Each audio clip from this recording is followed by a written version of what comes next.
What is going on, guys? Welcome into the Chef United Way. If you guys don't know who I am Chad Jarvis from the Red Half of Sheffield. If you haven't listened to our podcast, go ahead and give it a listen. And thanks for joining as we are about to watch the top of the table, the Mighty Blades, going up automatically, promoted, take on the little Luton town. And I am joined as well, not as always, because I'm used to having my cohort as always. You guys will recognize him. We're going to bring in Robert. What's going on, Robert? How are Hey, you? doing well. It's a good Friday, great day for a nice, fun game of football. I'm not going to make the mistake I made on the last watch along and use the S word. But yeah, excited to be here. Obviously, a little last minute with the news. Everybody was, broadcasting that there was no watch along, but we're here. You know what? We make it happen for all the folks out there. Yeah, excited. Yeah, well, I mean, glad to have you along. Noah is obviously over here in America. It's still, West Coast time. It's what, almost 12 o'clock there or Yeah. 12:30 there. So Middle of the workday. yeah, Noah's in the middle of the workday, so he can't join us. So that's why me and Robert are bringing you this watch along. But Robert, what's your thoughts on the team against Luton Town? A couple changes. I believe it's 3 changes from the side that featured at the weekend. No NL, no John Fleck. There's breaking news on that. McAtee comes into the side. Bash comes into the side. So what are your thoughts on the lineup?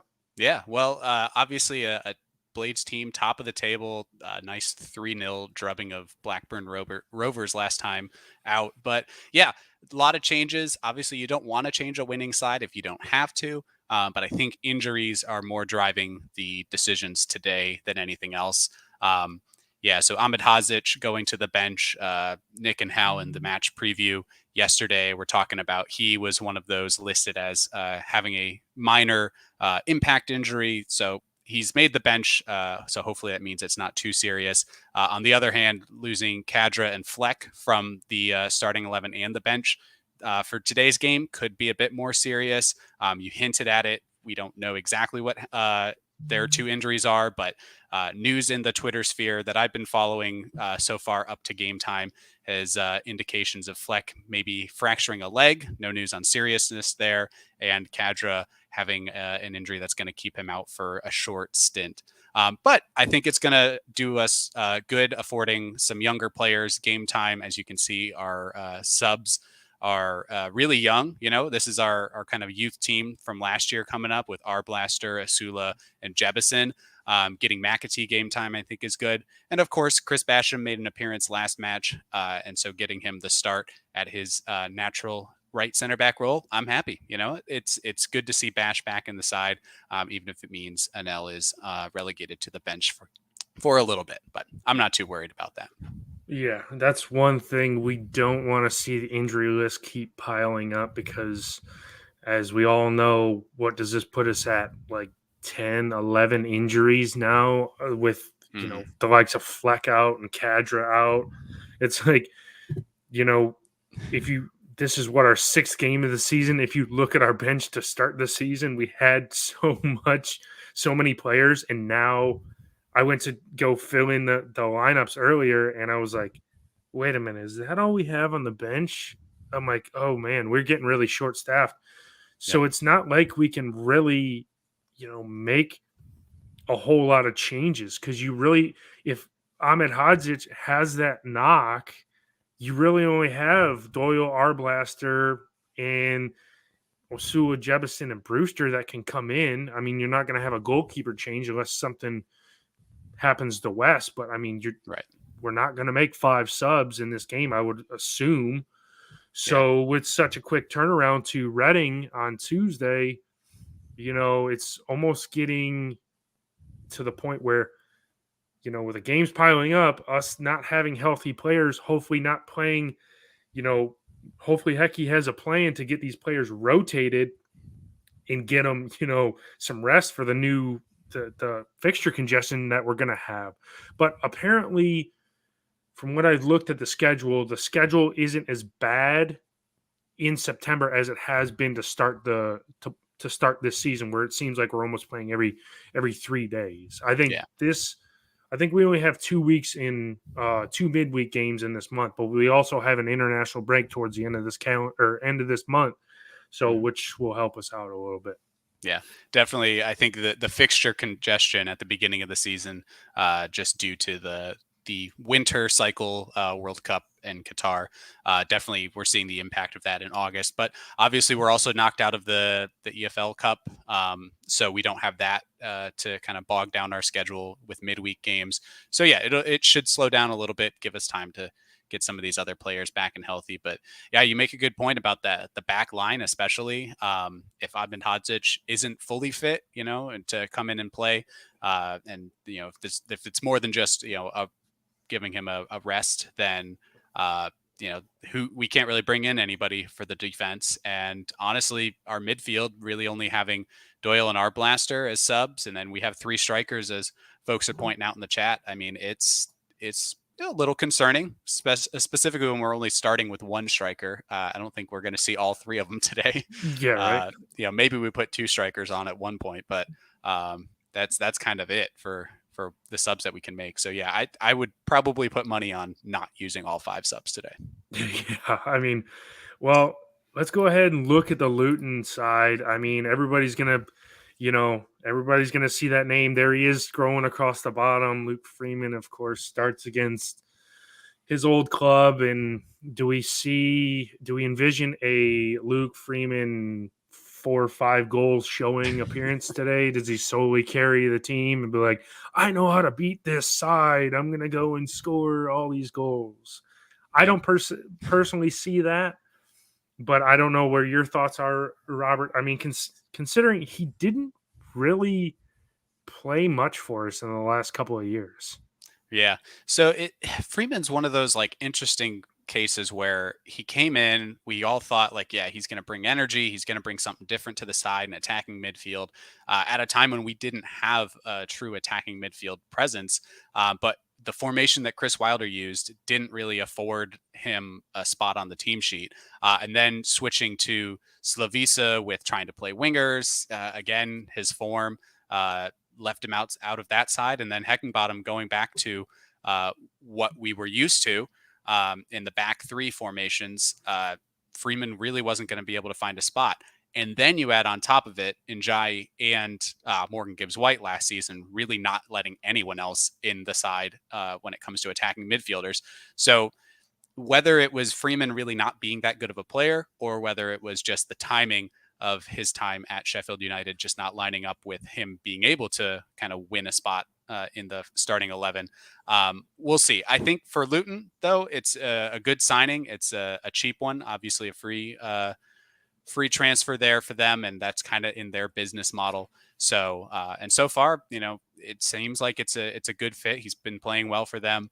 Hopefully not too well today. I do like to see former Sheffield United players do well, but not against us. That's not one of those things that I'm going to root for actively against our team.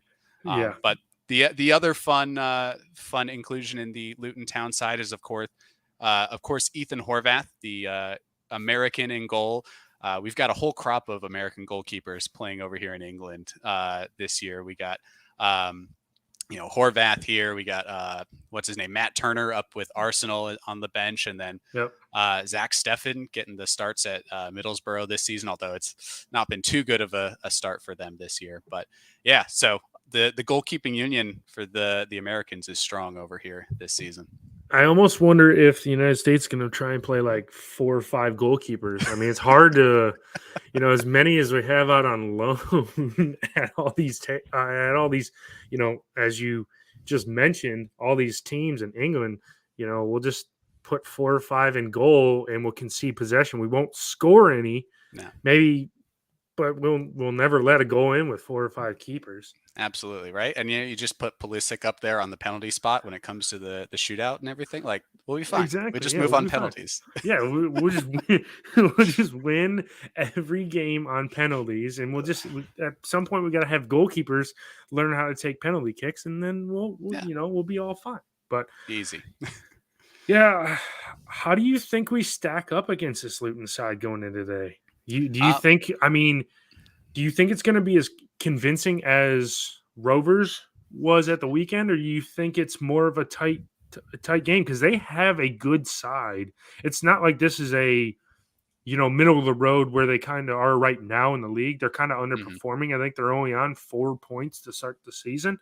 But I mean, there's goals in there with Adebayo, and you got like we talked about Carlton Morris. You got Luke Freeman in there, and then you got Anya Dimma on the bench. You got Collie Woodrow on the bench. So there's possibly some goals in here. Yeah. I don't really see it, and that's a little hint to my score prediction coming up. But how do you think we stack up against them? Yeah, well, it seems to be that they're going to play kind of mirror formation to us with a back three, back five, kind of getting some wing backs going.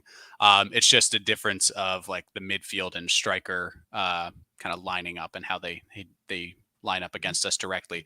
But like you said, there's goals in this Luton team, whether they've kind of been underperforming this year so far. Their last game out, they did play well against Swansea, despite not having that much possession. Granted, that's what we always expect from anybody who plays Swansea is they're not going to have the possession, but they still have a chance to win. So really for us, it's going to come down to replicating the success that we had with the possession against Blackburn. We had a lot of possession against Rovers. We obviously scored 3 goals and didn't allow any in. So if we can do that same thing against Luton, I think we're in for a good day. The caveat there is that we are playing on the road, and of course, our home form is what's gotten us a lot of the points this season so far, not our away form. And so it's going to take a lot from the team to go out there, have the right mentality with all the crowd noise and everything at Luton. It's something that we can do. I think we could get 3 points, but I'm a little skeptical since we haven't seen those away results yet this season. Yeah, and to be fair, our only other road match was against Watford, correct, at the beginning of the season. So, And Middlesbrough, the oh yeah, draw. and So, Borough, yeah, Borough. yep. We did throw that game away as well. So, oh man, let's see if we can buck the trend and finally get 3 points on the board. And as I was telling you before we jumped on, I would much rather us be 4 points ahead of the league going into this weekend. Our match already done, out of the way. The rest of the league. That's why I hope we're emphatic. We go out and we win this game, and 2-0 and control the game would be good.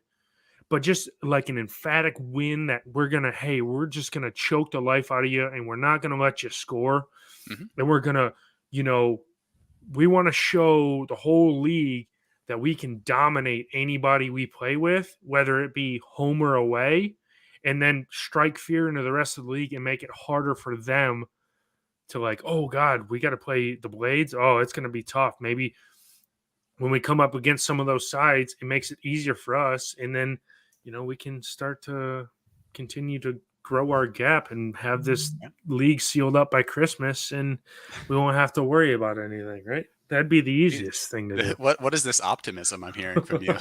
Yeah, I The know. perpetual like negativity is gone. We go top of the league, and all of a sudden it's Chad with the we should have this thing wrapped up by Christmas. Yeah, I don't. It's kind of like in Ballad of Ricky Bobby, Talladega Nights. I don't know what to do with my hands. It's kind of like I don't know what to do with the situation we're in right now because, I mean, even though we've dropped, like we talked about Watford and Middlesbrough, we've thrown those, or we lost to Watford and threw the game against Middlesbrough away.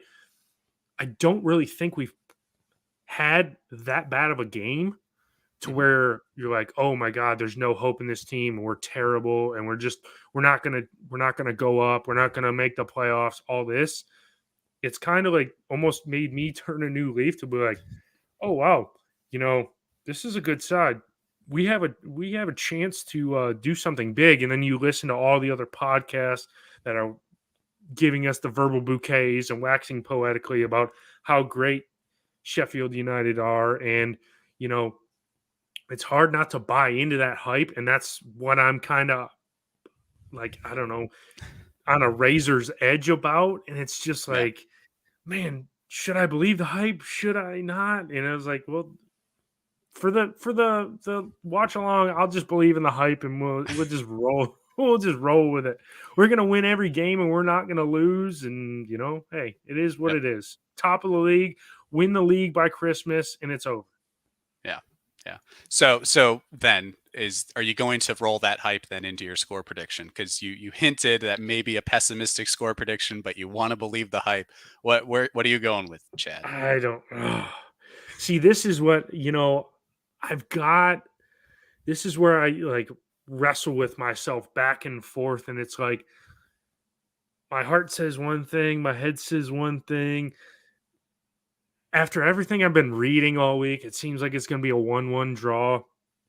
I want another 3-0 win. That's what I'm going on a limb. I'm predicting 3-0 win, emphatic.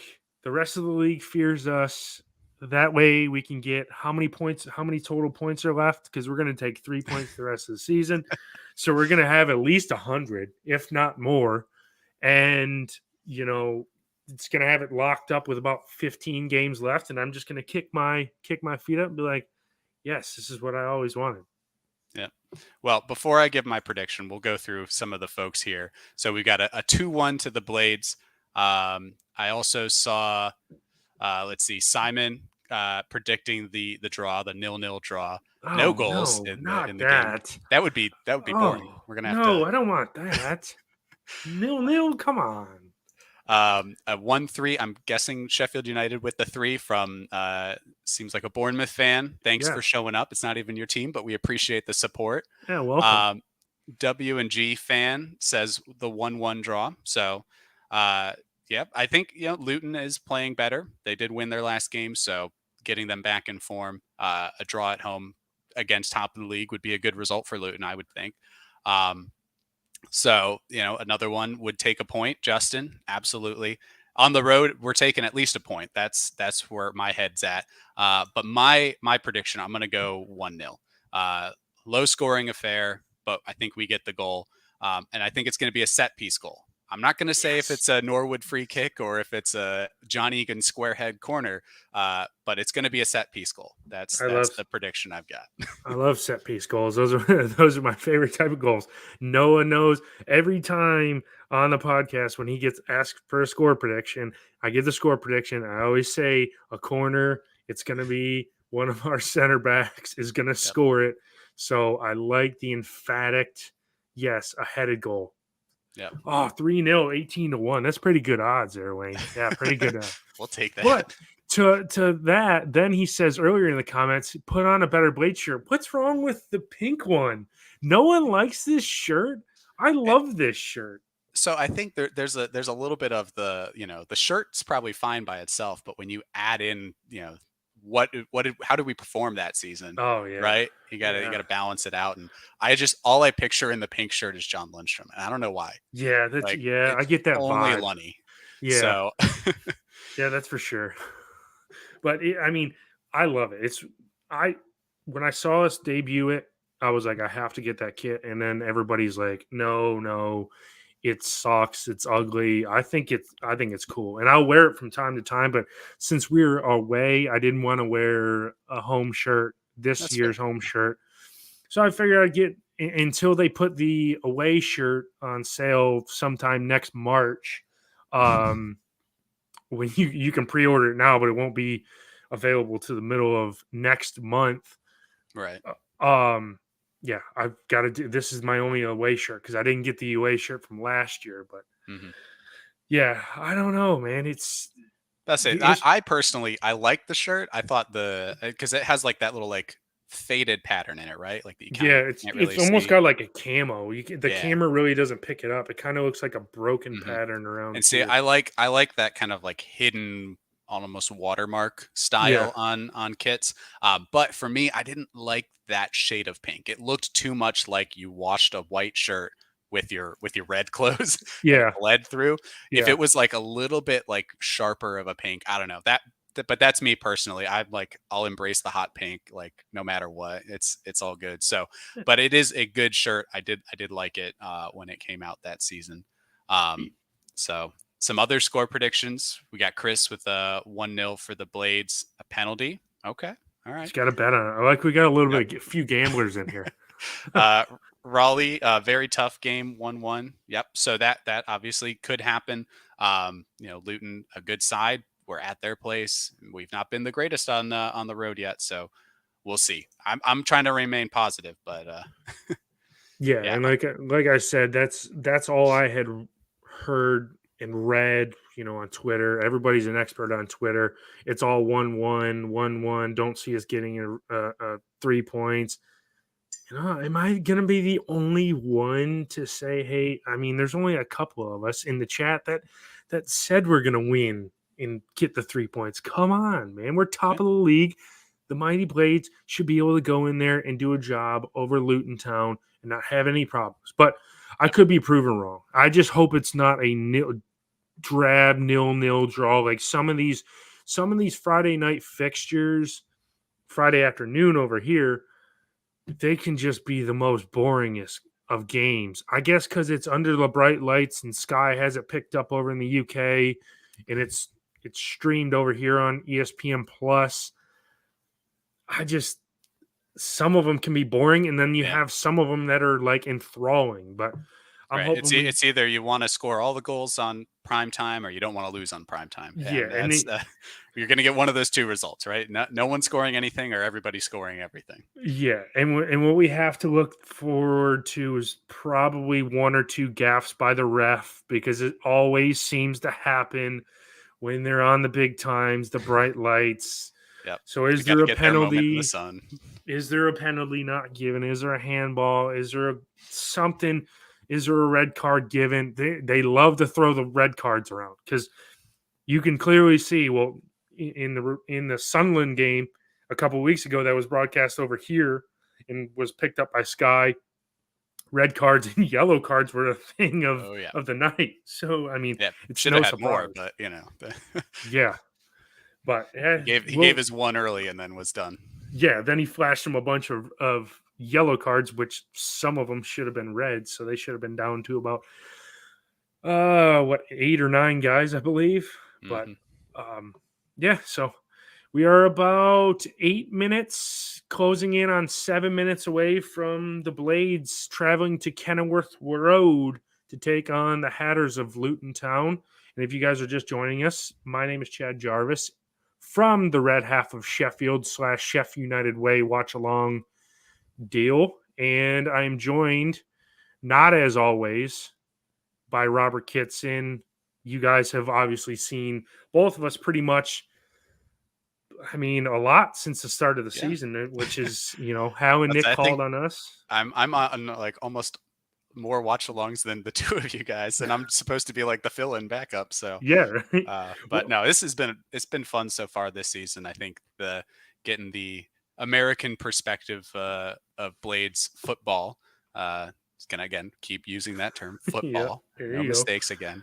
But yeah, it's been a blast so far this season. Obviously helped with some good results, and we're top of the table right now. And like we said, we want to get 3 points so we can go 4 points clear. That way, no one can overtake us this weekend. Put all the pressure on all the other teams.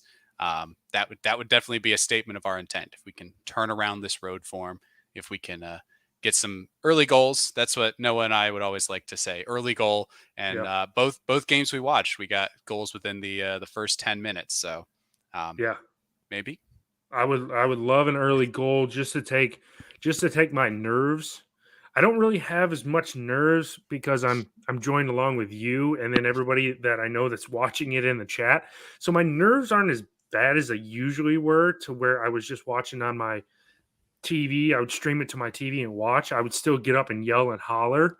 I just have to, if anybody watched last week, my reaction to all three of the goals last week were crazy, but they were toned down because usually there's expletives and stuff, and you can't use this on YouTube because we'll get kicked off. But I mean, I love doing this type stuff, and especially with you and obviously Noah. But it's good that we can bring all these blades wherever you guys are, England, around the world. We're in America. If anybody's in America watching right now, give us a shout out.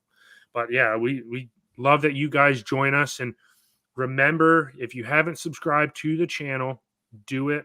Chef United Way. Hammer the like button too, because that really helps.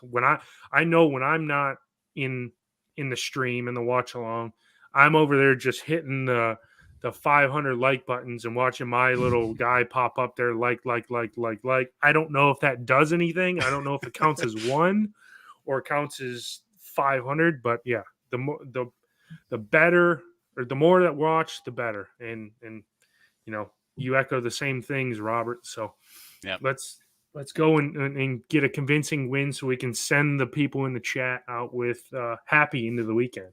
yeah. So a couple folks putting where they're watching from. Wayne at Kings Lynn.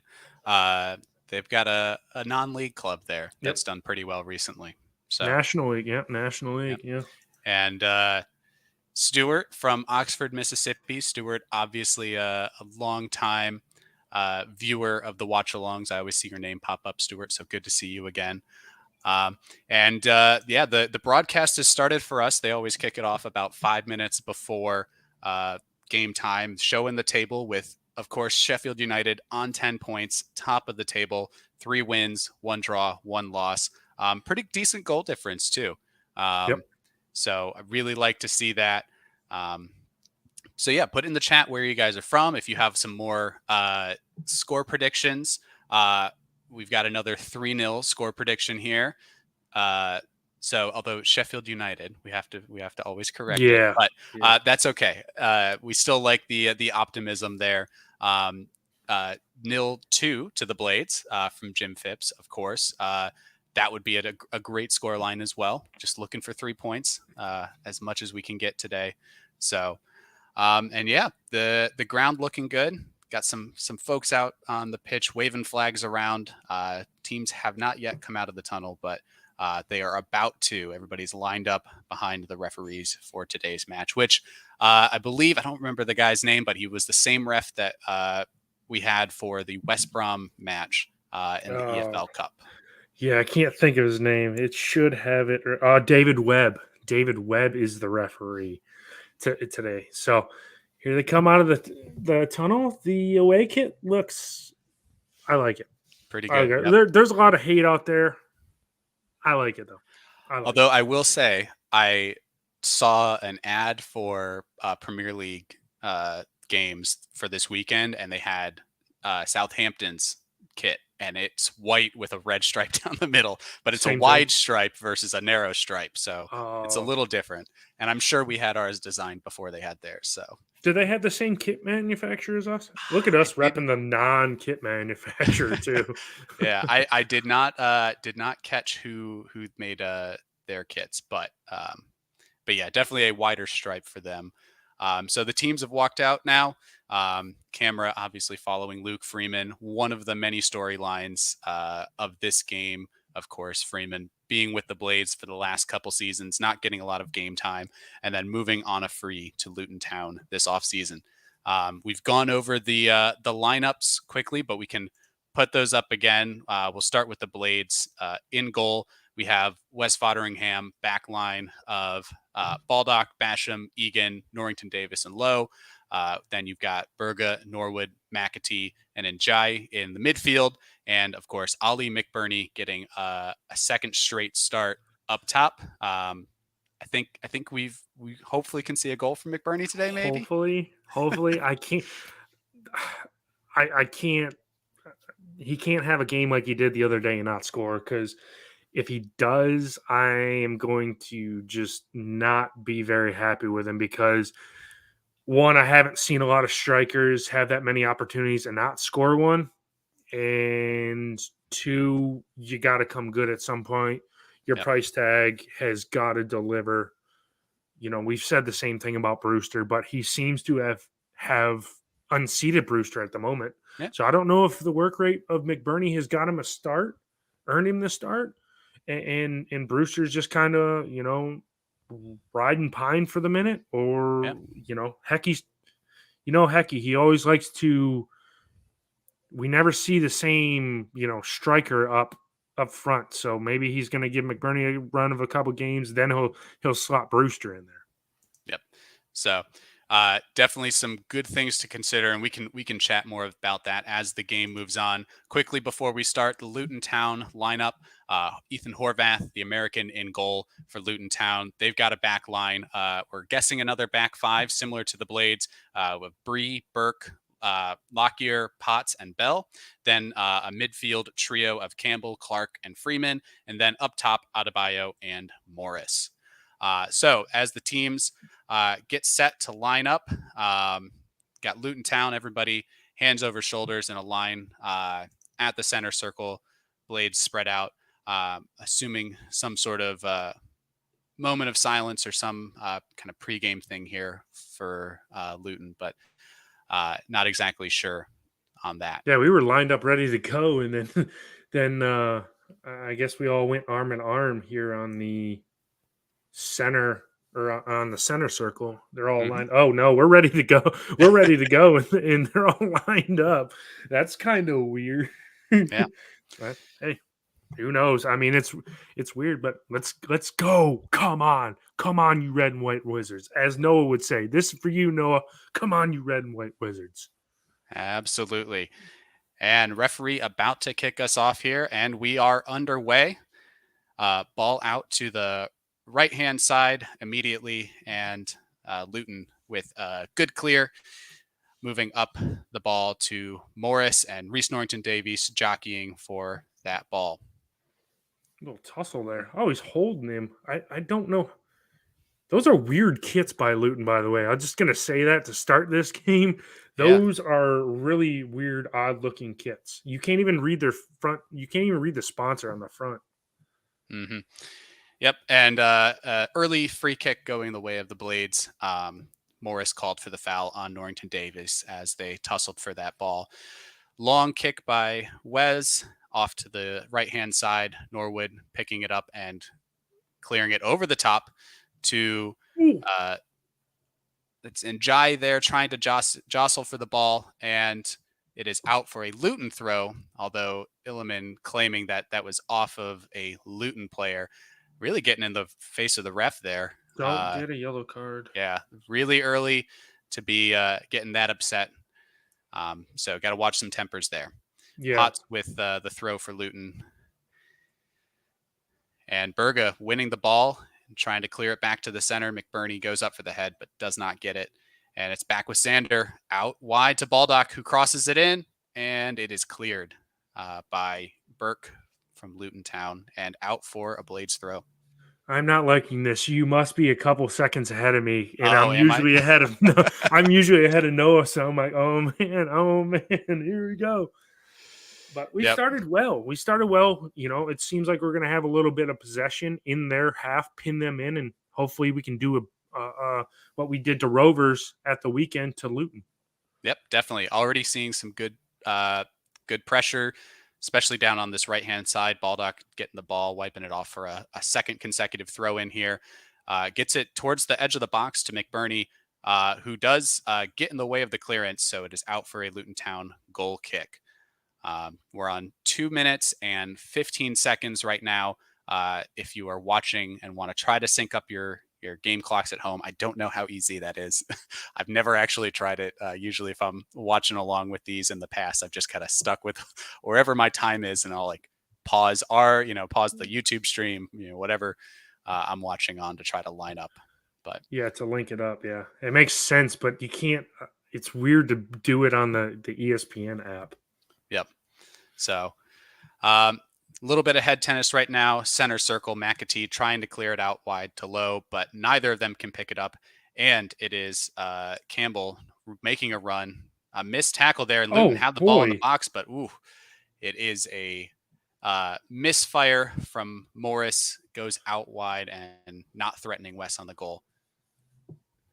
I mean, that was a shank, but McAtee just I don't know what he was doing here. He looked like someone pulled the rug out underneath his feet. He went down like a ton of bricks.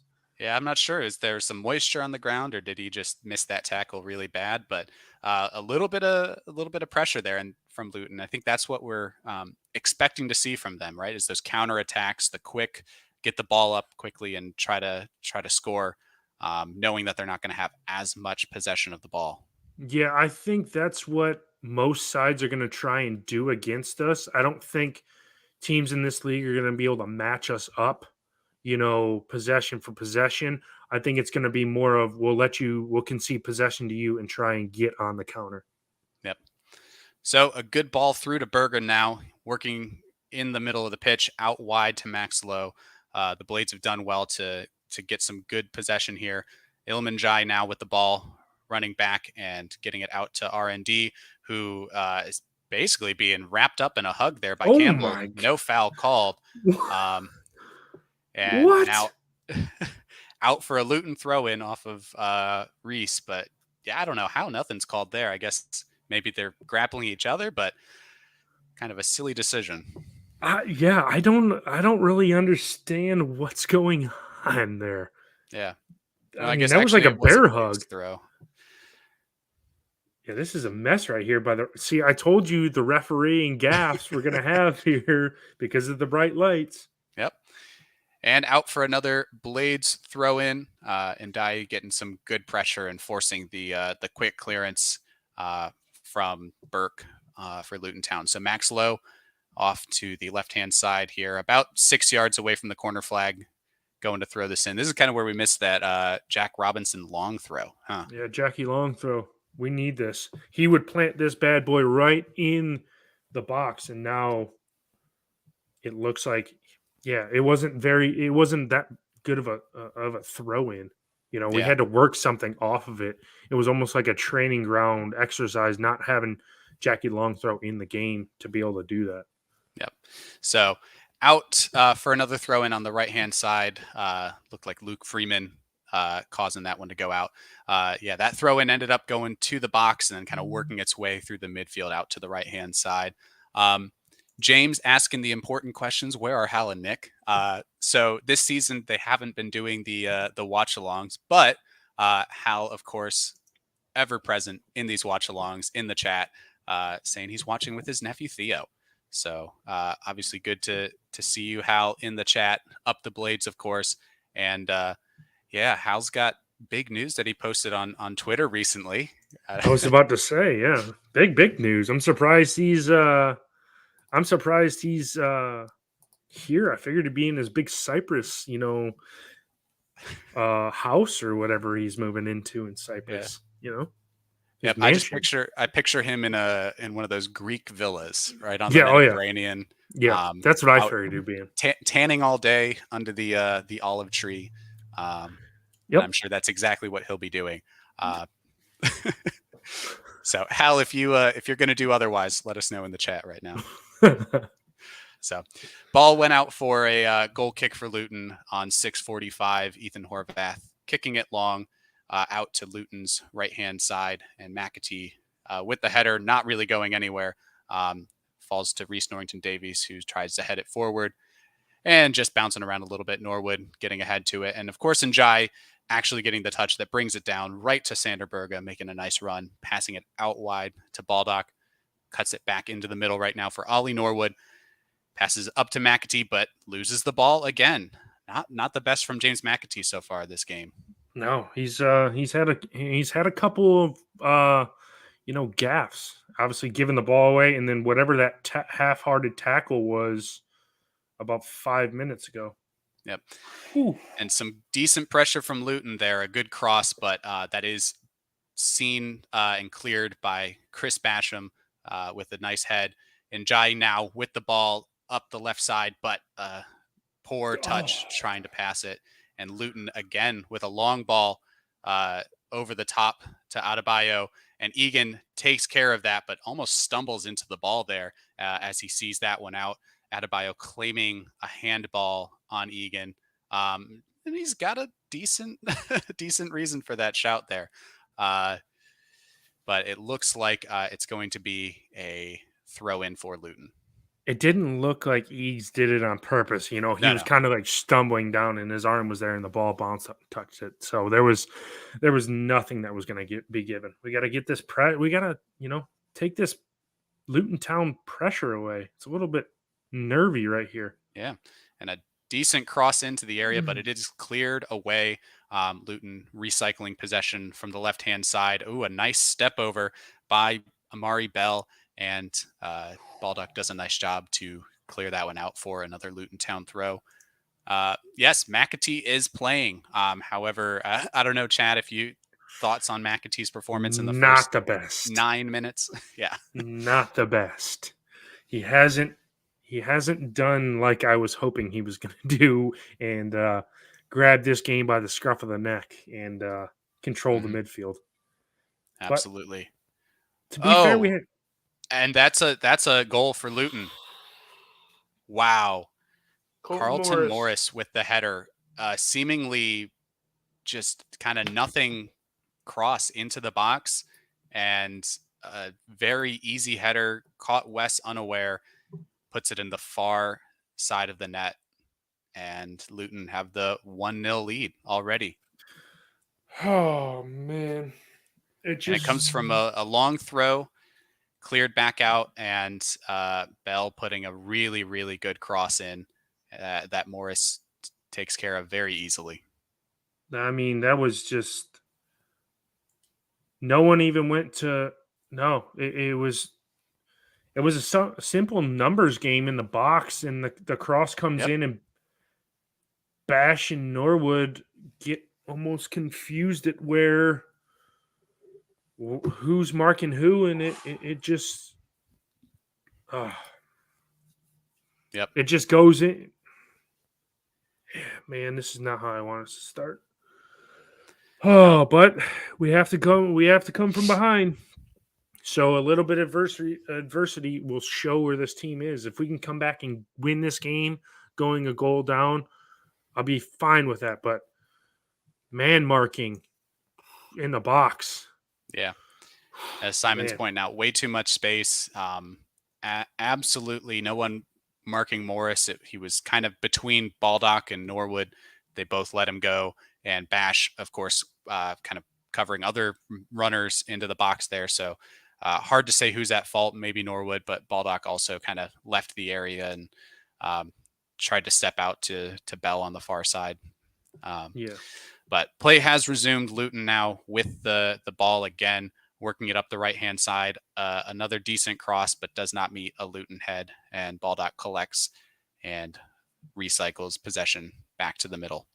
Now we have to do like we did at the weekend. We have to go and see if we can, pin them in and put the pressure on them. Because if we can do that again and put the pressure, they're going to fold under the pressure. Because, the relentless, us dinking the ball around in the box like we did at the weekend, that'll work. We can't let them have set pieces like that and get free crosses and free headers because we're going to, we never defend that stuff good. Right. Yeah. And that one, was a long throw, did well to clear it, but no one followed that up. And it was a very easy cross back into the box. And again, kind of missing the right man to mark and whatnot. And Stuart, I mean, you're putting it right there, that away game rush in the first 20 minutes, we can't withstand that. And Luton is already showing good signs of continuing this pressure, forcing throw-ins, poor clearances. We're not really getting a good pass and good possession now up the field. Kind of that first 5-6 minute spell of possession has really turned, but a couple decent passes linking up, and the final one, Mcburney trying to hit low, does go awry, and Luton back on the ball. Yeah, it's crazy because you would have thought since we went behind, we would come out with a little bit of momentum, but now it seemed to be all Luton at the moment. I mean, we're just lumping the ball towards Mcburney and hoping he can do something with it. Yep. Now Berga with the ball in the box, across, but over everyone's head. Max low on the other side, hitting it back up to the top of the box. Njai with the ball, but 2 or 3 men on him. Still has the ball, though. Turns, fires right into a Luton defender who clears it out to Baldock on the right side, back to Berga, and works it up into the corner of the box. Gets across, but it does take a touch as it goes through and stays in, so Luton can clear it long downfield. I mean, in Dye, he's got to quit trying to do everything by himself. He's got to, get the ball. He had 3 guys on him. Get rid of the ball. Give it to somebody. It's just a sheer game of numbers. If you covered by 3, somebody has to be open. Somebody has to be open. Absolutely. And it almost worked out for him, though. Still, that's still the skill and the talent that he has. Almost worked out to where he was able to get a shot away. Just not enough space for him. Yeah. So United now with the ball again. Baldock on the right side, passing to Berga, looking for a cross into the box, taking his touch towards the byline, and finds Baldock back towards the top of the box. And Norwood looks like making the overlapping run on the right-hand side and winning the corner. Yes, come on. But see, we don't see. This is where we need a Nell, and that's right here, Laves. Why no NL? It's something with a knock. He's on the bench. I don't know if we were going to see him today, but this is where I'd love to see him right here on a set piece from a corner. Norwood swing it in. Yep, and cleared by Luton Town, and a foul conceded by Baldock on the way out. Ref reaching into his pocket for a card.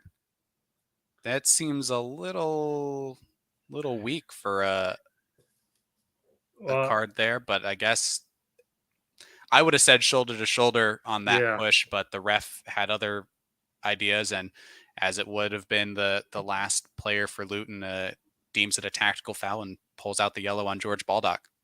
Yeah. I mean, it's just a simple hold up. That's why I can see the ref flash the yellow card, but it's just 15 minutes into the game, Baldock on a yellow card. Obviously Luton's going to see that and try to attack it. Yep. Yeah, and Luton now with possession from the ensuing free kick on the right-hand side. And ball in towards Adebayo, but Basham does well and gets up and clears that. Sander Berge had the ball, but it was taken away by Luke Freeman, and another low cross into the box. Egan there to see it clear, and it is out for a Luton throw. I just don't understand it. They look so much better than us right now. 16 minutes into this game, they look the better side. By a pretty good margin too. We haven't offered anything going forward, and they've had, they haven't had shots on goal, but they've had chances in the box. So we've got to flip a switch here and get this show on the road here. Yep. Brandon completely agrees with you, Chad. Luton look much better as a team. Absolutely. And Simon, I didn't think I was going to say Norwood making that overlapping run either. I saw him and I saw the number. I'm like, wait, that's not Basham. That's not, Berge. No one who I would expect to be overlapping on the right. But United does have possession again in the middle. Norwood passing it out to Baldock, who's just crossing the halfway line, finds Njai in acres of space, who passes it right back out to Baldock, who crosses it, but it does hit the first Luton defender. And the ball is back to McAtee, who passes it along the floor. Looks like he was trying to find Lowe or McBurney, and Luton send that one out for a corner. McAtee's got to hit that. I understand it's probably going to hit a defender, but it's probably going to go out for a corner too, because when the ball falls to him after Sandy Barge passes it, he did have a shot. It did go out for a corner. It looked like it missed. I don't know about your angle. It looked. I don't know what game I was watching, but it looked like it didn't go out. It looked like he just slotted it out. Wow, and that corner, almost a first time shot there from Norwood. McAtee with the corner right to Norwood, who hits it first time, and it doesn't quite reach goal. McAtee with the secondary shot in, and that is kept clear. That Oh, would have been some goal. It hits Berga. It hits Oh, that Sander was right going in the in. head. Yep. Yeah, that was going in.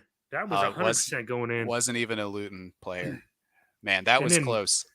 I guess McAtee tried to cross the ball back in, but just it was like a high fly ball to center field. Yeah. And then Horvath just caught it. It was like, okay. Yep. So yeah, Danny, decent comments there. Basham definitely a little rusty.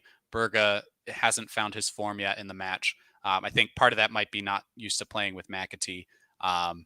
And it's hard to see where the play is going for us, right? There's no obvious, okay, passes to this person, passes to this person, kind of move the ball forward like we've seen the last couple matches. It's very disjointed in how we're approaching this so far. Yeah. And that's what I was like, as this game has started, I've kind of been thinking, are we a little bit disjointed in the midfield? Because we've got, McAtee, this is the first time he's really, we got Sandy Barges playing kind of out of position. So we're going through McAtee a little bit more. I don't know if that's going to be an issue in the midfield. And it's going to take a few minutes for us to get like flowing and gelling and then getting, opportunities. Yep. So Luton's spell of possession there had a free kick, went out wide to the left, passing it right, and the final cross into the box is a little too heavy and goes right to Wes's hands. Norwood now with the ball for the Blades in the center of the pitch, almost gives it away, but does get the ball back, and it's now out to Basham wide on the right, being tugged and pulled at, and no call given there. Nothing. Oh, okay. There is a free kick now. He was touching the ball with his hands too. Yeah. So one of those like I'm going to make you make a call either way, ref. Yep. Yeah, I mean, I was like, dude, he's on the floor on his hands, his knees, and he's grabbing the ball. I'm like, okay, you gonna call something? I mean, even if it's against the Blades, you got to call something here. Yep. So a long free kick from the Blades curves into the box, punched out by Ethan Horvath for Luton Town, and it finds Norwood, who passes it to Max Lowe, who passes it all the way back to Wes. And yeah, Simon, love the comment. Supposed to hit your rear, not the head on that Norwood. We could say that was a piss missile, right? If it would have went in, that was going to be a piss missile. Oh yeah, 100%. But yeah, Sander trying to hit it with his head instead of with his bum, and hence no goal there. Luton Town winning possession now, working it up. Clark, and he's got James Bree to his right. Bree trying to do a little step over move on Reece Norrington Davies, but not working. Ball back now, crossed in, and another free header from Adebayo, but it is well over the bar. Basham not really attempting to challenge that header there, but luckily not punished for that. Yeah, I mean, we are giving their two strikers, Morris and Adebayo, we're giving them acres of space to be in. If the ball falls to them and they hit it right, they're going to, Luton will beat us 3-4-0. There's going to be no question about it, because you can just see with the ball, with the balls coming in, the cross is a free header. Bash didn't even jump on that one. Adebayo was miles ahead of him. And McAtee with a clear grab of the shirt gets a yellow card here. Very cynical foul. That's going to be a yellow all day. It looked like Clark had him beat there and decided his only move was to grab the shirt. We don't look good at all. I'm not gonna lie. We look absolutely horrible. We look so disjointed. We don't. We look nothing like the team on Saturday. And it's crazy. You wouldn't think that we beat Blackburn 3-0 the way we've played the first 23 minutes of this game. It's unbelievable. We can't get out of our own end now. Yeah, and here's Illiman and Jai trying to do just that. Finds Mcburney in the center of the pitch, but Mcburney cannot do the 1-2 with Ndai.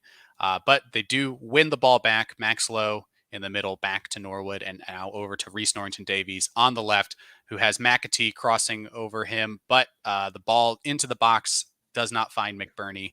Instead, the Luton defenders clear and now have possession, working it up, and Maxlow can't win the ball from Bree there either.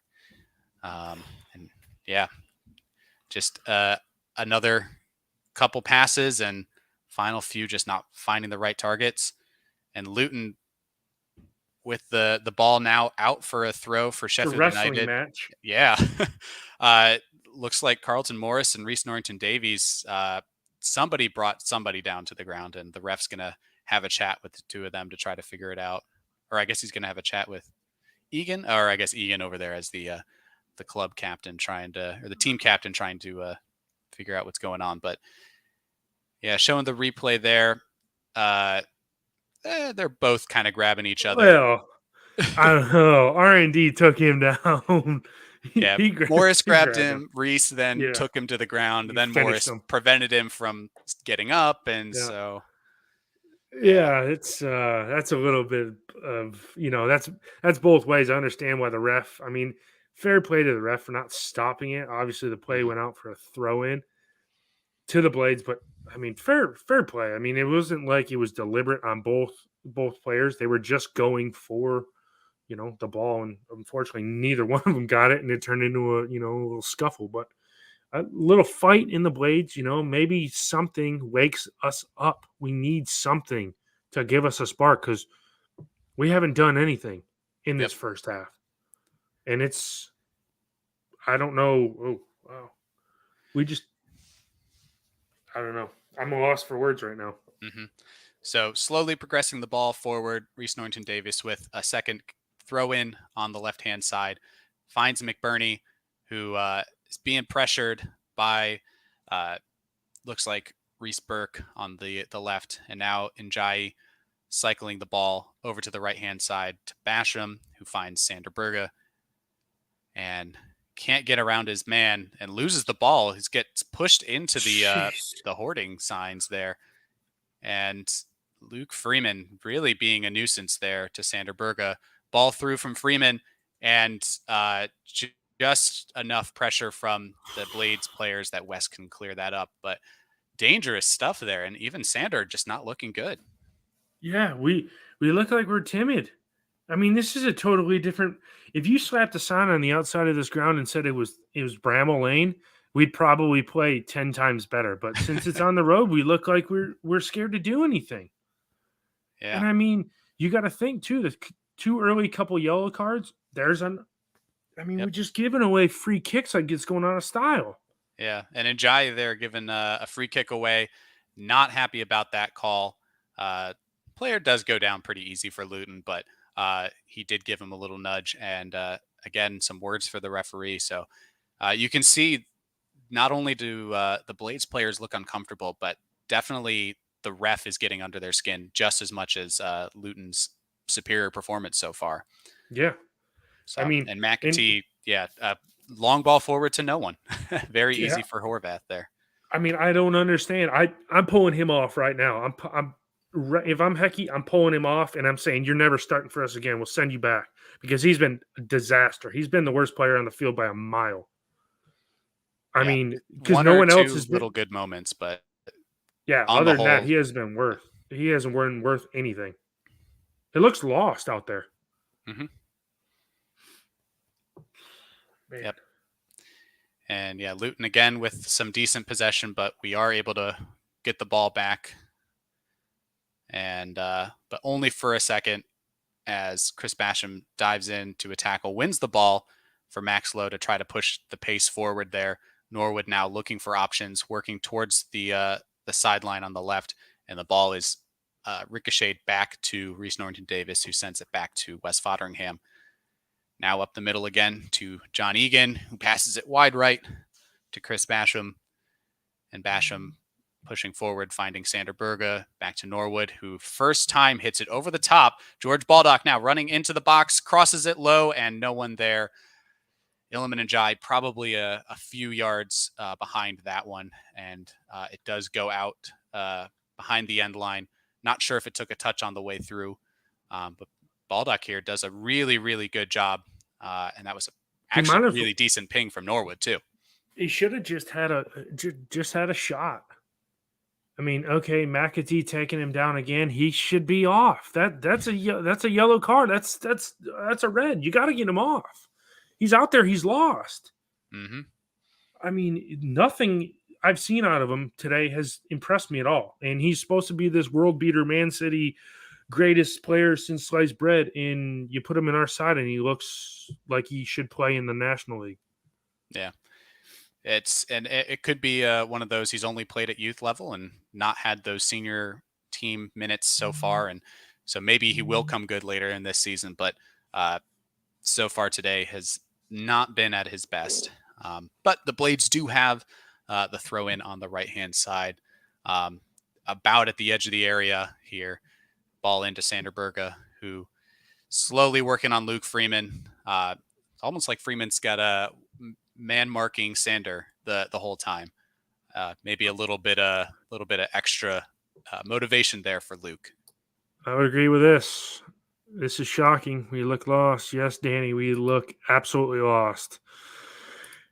Adrian, yes. Yeah, get him off as soon as possible. But he'll make me eat my words, and he'll have a hat trick in the second half because they'll do something at halftime. What was that? A low corner taken by McAtee. Luton clear it for another corner for the Blades, but yeah, barely hits the first player.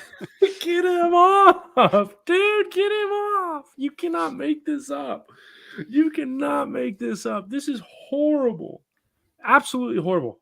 Check this out. We got like a 4-man train in the middle of the box here, and we'll probably won't. Oh my God, make it to the first man. Oh my God, that was terrible. Yep. And again, Luton clear at the edge of the box. McAtee's corner not getting anywhere near. Needed another 2 or 3 feet of height on that one to make it to the Blades players. But a good long ball finds Sanderberga near the corner flag, passes it back for Ollie Norwood, who crosses it in, but no one in the box to get that one. Oh, and my screen went black. So we are hitting the first man on every ball we put in. And the Blades are playing it back to Wes, who hasn't had much to do since the goal earlier in the match. We're about to come up on 31 minutes in the game. If you're just joining us, look at the score line. Blades look lost. It should have been probably 2-0 to Luton, in my opinion. You know, I think they've had some better chances. We haven't done anything. And right now, the Blades are on the ball, and we're just knocking it around at the back, not looking to poke or prod or do anything. Egan's on the ball, and he just kind of puts it over to R&D, and R&D is going to bring it up, and he loses the ball. And Luton's holding the ball up in possession back with the Hatters, and they're knocking around at the back. And this is almost shocking display by the Blades here. Yeah. So got my screen back. We're all good. Had to plug the computer in or something. You got to plug it. Needs power. You got to plug it in. I know I've got one power cord for my laptop and my wife's laptop, which I'm using to stream the game. So I have to bounce back and forth between the two. But we do win a free kick. Sanderberga brought down just in the center circle. I just hit 32 minutes, so I don't know if I'm still ahead of you. Yeah, you're about 5 seconds ahead of me. 5 seconds. Yeah. And actually Mcburney brought down too, showing a replay here by number 4, Tom Lackyer. Yeah, but I mean, is there not retrospective right there? He just grabbed him by the head and slammed him down on the floor. I mean, because that's where I thought you said we had the free kick, and then obviously being the 5 seconds behind you, then I saw the Sandy Barge foul. Yeah. But Luton's like, they're out here roughhousing. Mm-hmm. Like ref, there's 2 sides to this game. You realize that, right? I mean, it's just not all the guys in the white committing the fouls here. Yeah. So McAtee takes that free kick. Awful. Does reach the a couple Blades players, but out to the right side for a throw in. And you can see McAtee kind of giving himself a little head shake. He knows he needs to do better. Hopefully he can internalize that and find a better performance. rather than internalize that and just wallow up in this poor performance and really let it bring the rest of his game down. Because we need him to step up. We're missing Fleck, obviously isn't on the bench today. If you haven't seen the news floating around Twitter, there's potentially a leg fracture that John Fleck has, but no official news yet from the team. And also missing Kadra, not on the bench either, with some sort of a knock. So, but we do have regained possession now, cycling the ball back to Wes, who passes it out to the left-hand side with Reese Norrington-Davies, works the ball up, a long cross-field pass, finds George Baldock, and heads up immediately, finding Norwood in the middle, back out to Baldock, and it looks like Chris Basham making that overlapping run. Oh, and it finds Ollie McBurney on the edge of the box, who takes a first-time shot low and a few feet wide to the left of the post. Not threatening the keeper. Okay, I say a few feet, more like a few yards wide. Yeah. By the time it rolled out. Did it take a deflection or no? I couldn't tell. Obviously, they probably gave it a goal kick.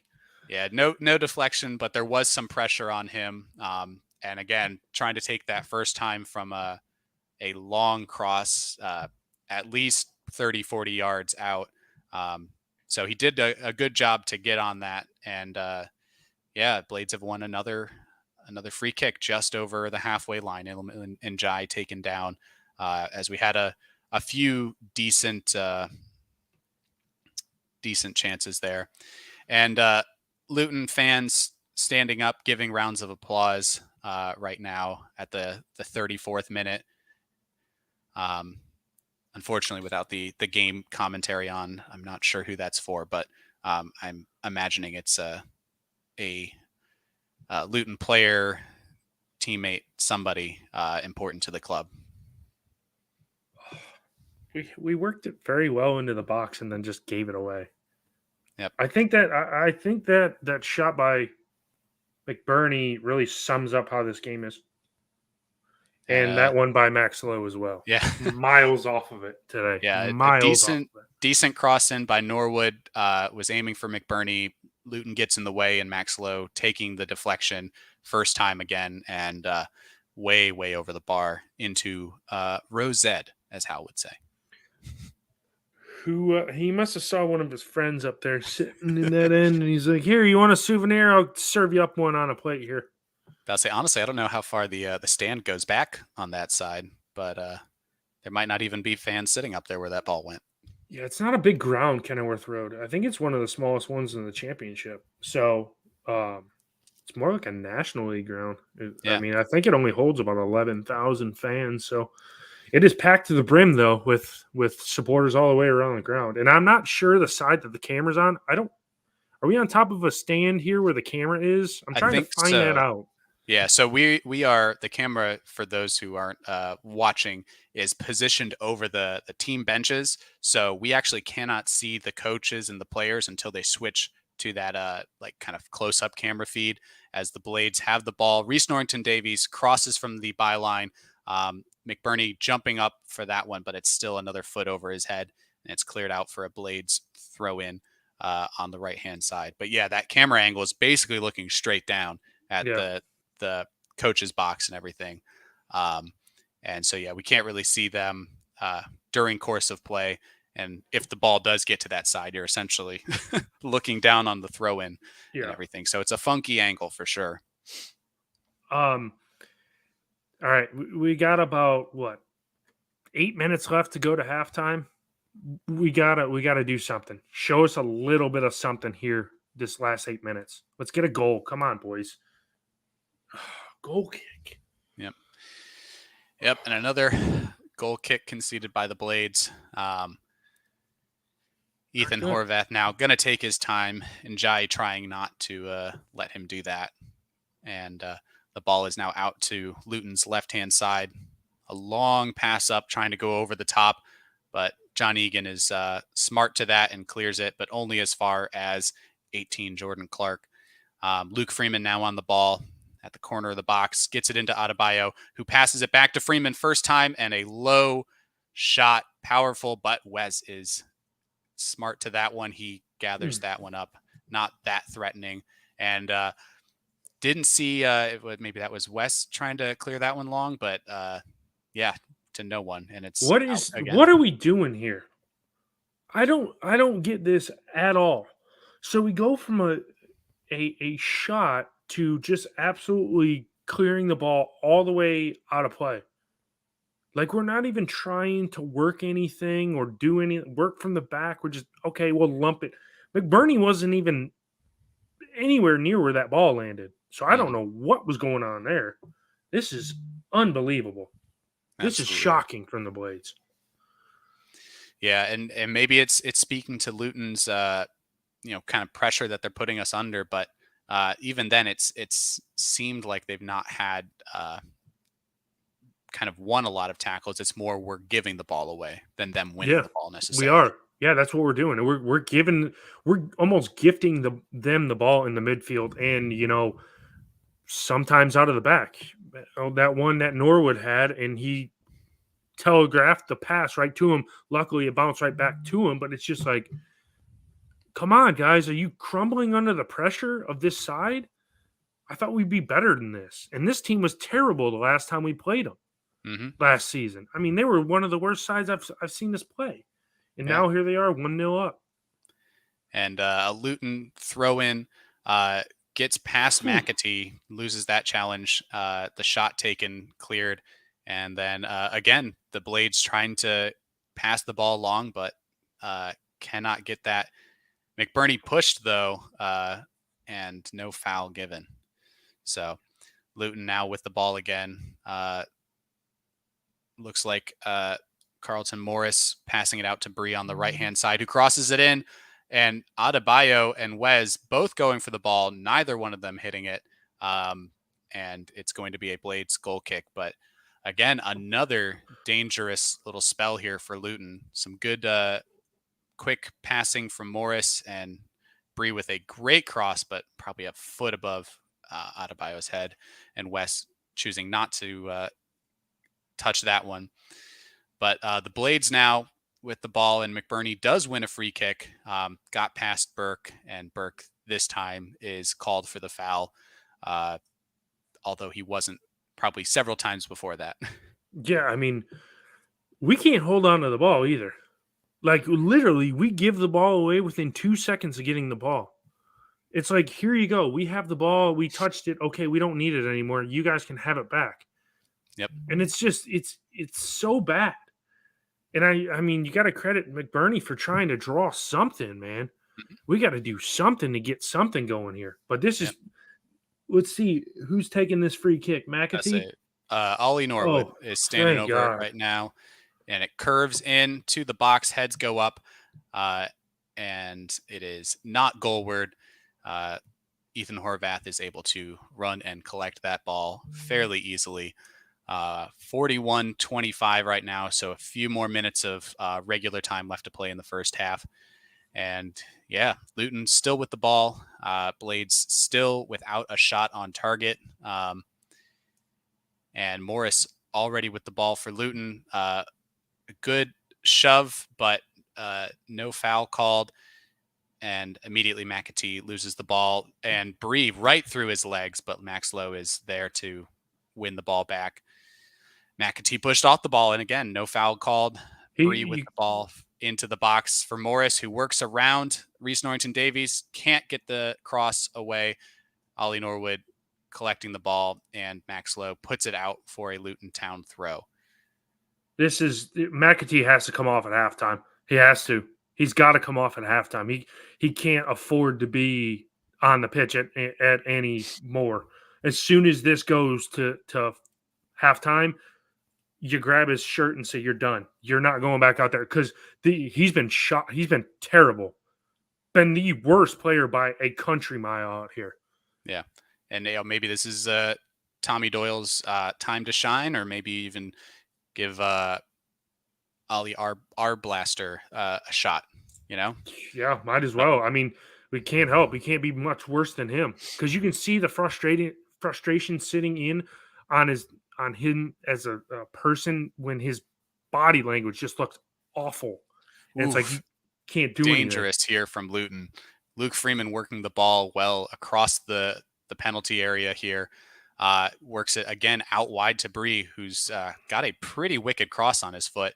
Adebayo takes it first time with his foot right at West, but it does go over the bar. Man, that was going to be a goal if he got that one down another couple feet. Oh yeah, that was 100%. That was a good hit too. I mean, like you said, he just caught it wrong and it went over the bar. But yeah, if he catches that right, that bad boy, there ain't nobody in the world stopping that one. Yep.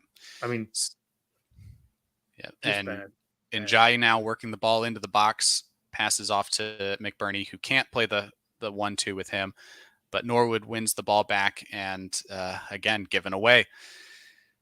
And Luke Freeman now out wide, and here's Burke for Luton Town, gets it out to Carlton Morris. He's got 2 men on him here, and it is off Max Lowe for a throw in. I mean, I need a cigarette. This is frustrating. This is the worst this team has played since preseason.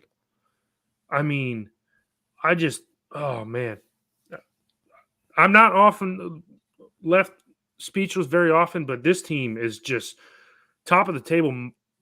No. Relegation zone, yes, 100%. The way this side's playing, not one of these players is worth a damn. I mean, I'll say Baldock does a good job there, sliding to get the ball clear from Luton after a cross goes through the box with nobody touching it.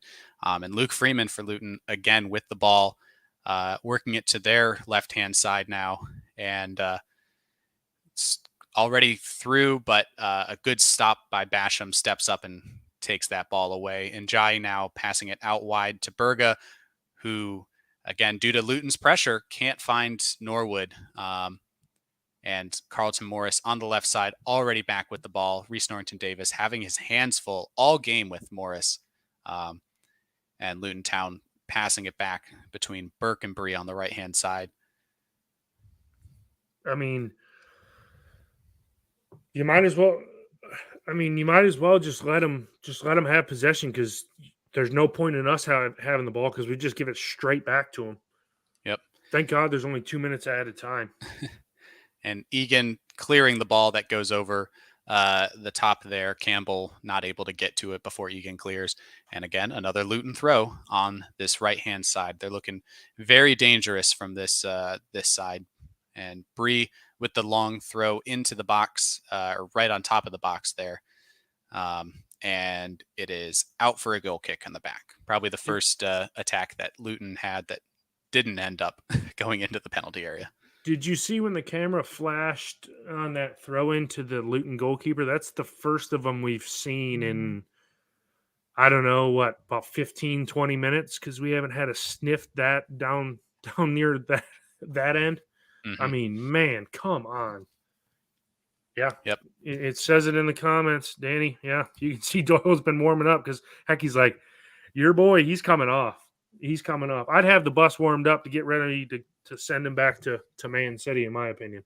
Yeah, it's one game and I'm overreacting, most people, but man, this is the most disappointed I've been in a player in a long time. The only bright spot, honestly, I'd say is McBurney. Yeah, he's done a decent job, McBurney. As Reece's long throw does not meet anybody, and of course, added time over. So that is the first half over. It is halftime now. Our score: Luton Town 1, Sheffield United 0. And wow, what a first half! Lot to talk about. Not a lot of good stuff to talk about. However, what are your thoughts, Chad? I know. Awful. Yep. Just absolutely awful. I'm trying to pull up the possession stats and all the stats from this game, but oh man, just awful. They've had 6 shots, 3 off target, 2 on target. We've had 6 total shots. 3 of them have been off target. None of them have been on target. We've had 3 block shots. We've also committed the same amount of fouls at 5 apiece. Somehow we are winning the possession battle 59-41. I find that hard to believe. Yeah, just we've completed more passes than them. I find that hard to believe. Yeah, just an absolute head scratcher from where we were. What, a Saturday when we Yeah. were? Oh, Yep. oh man. Definitely a disappointing first half on the whole. The stats aren't clear in Luton's favor, but it feels like it if you've been watching this game. And a lot of folks here. I'm guessing this is Nick commenting here. Dreadful lads, but of course he did want to clarify that it's the performance of the team, not the performance of your commentators today. So Oh appreciate the man. support there, but.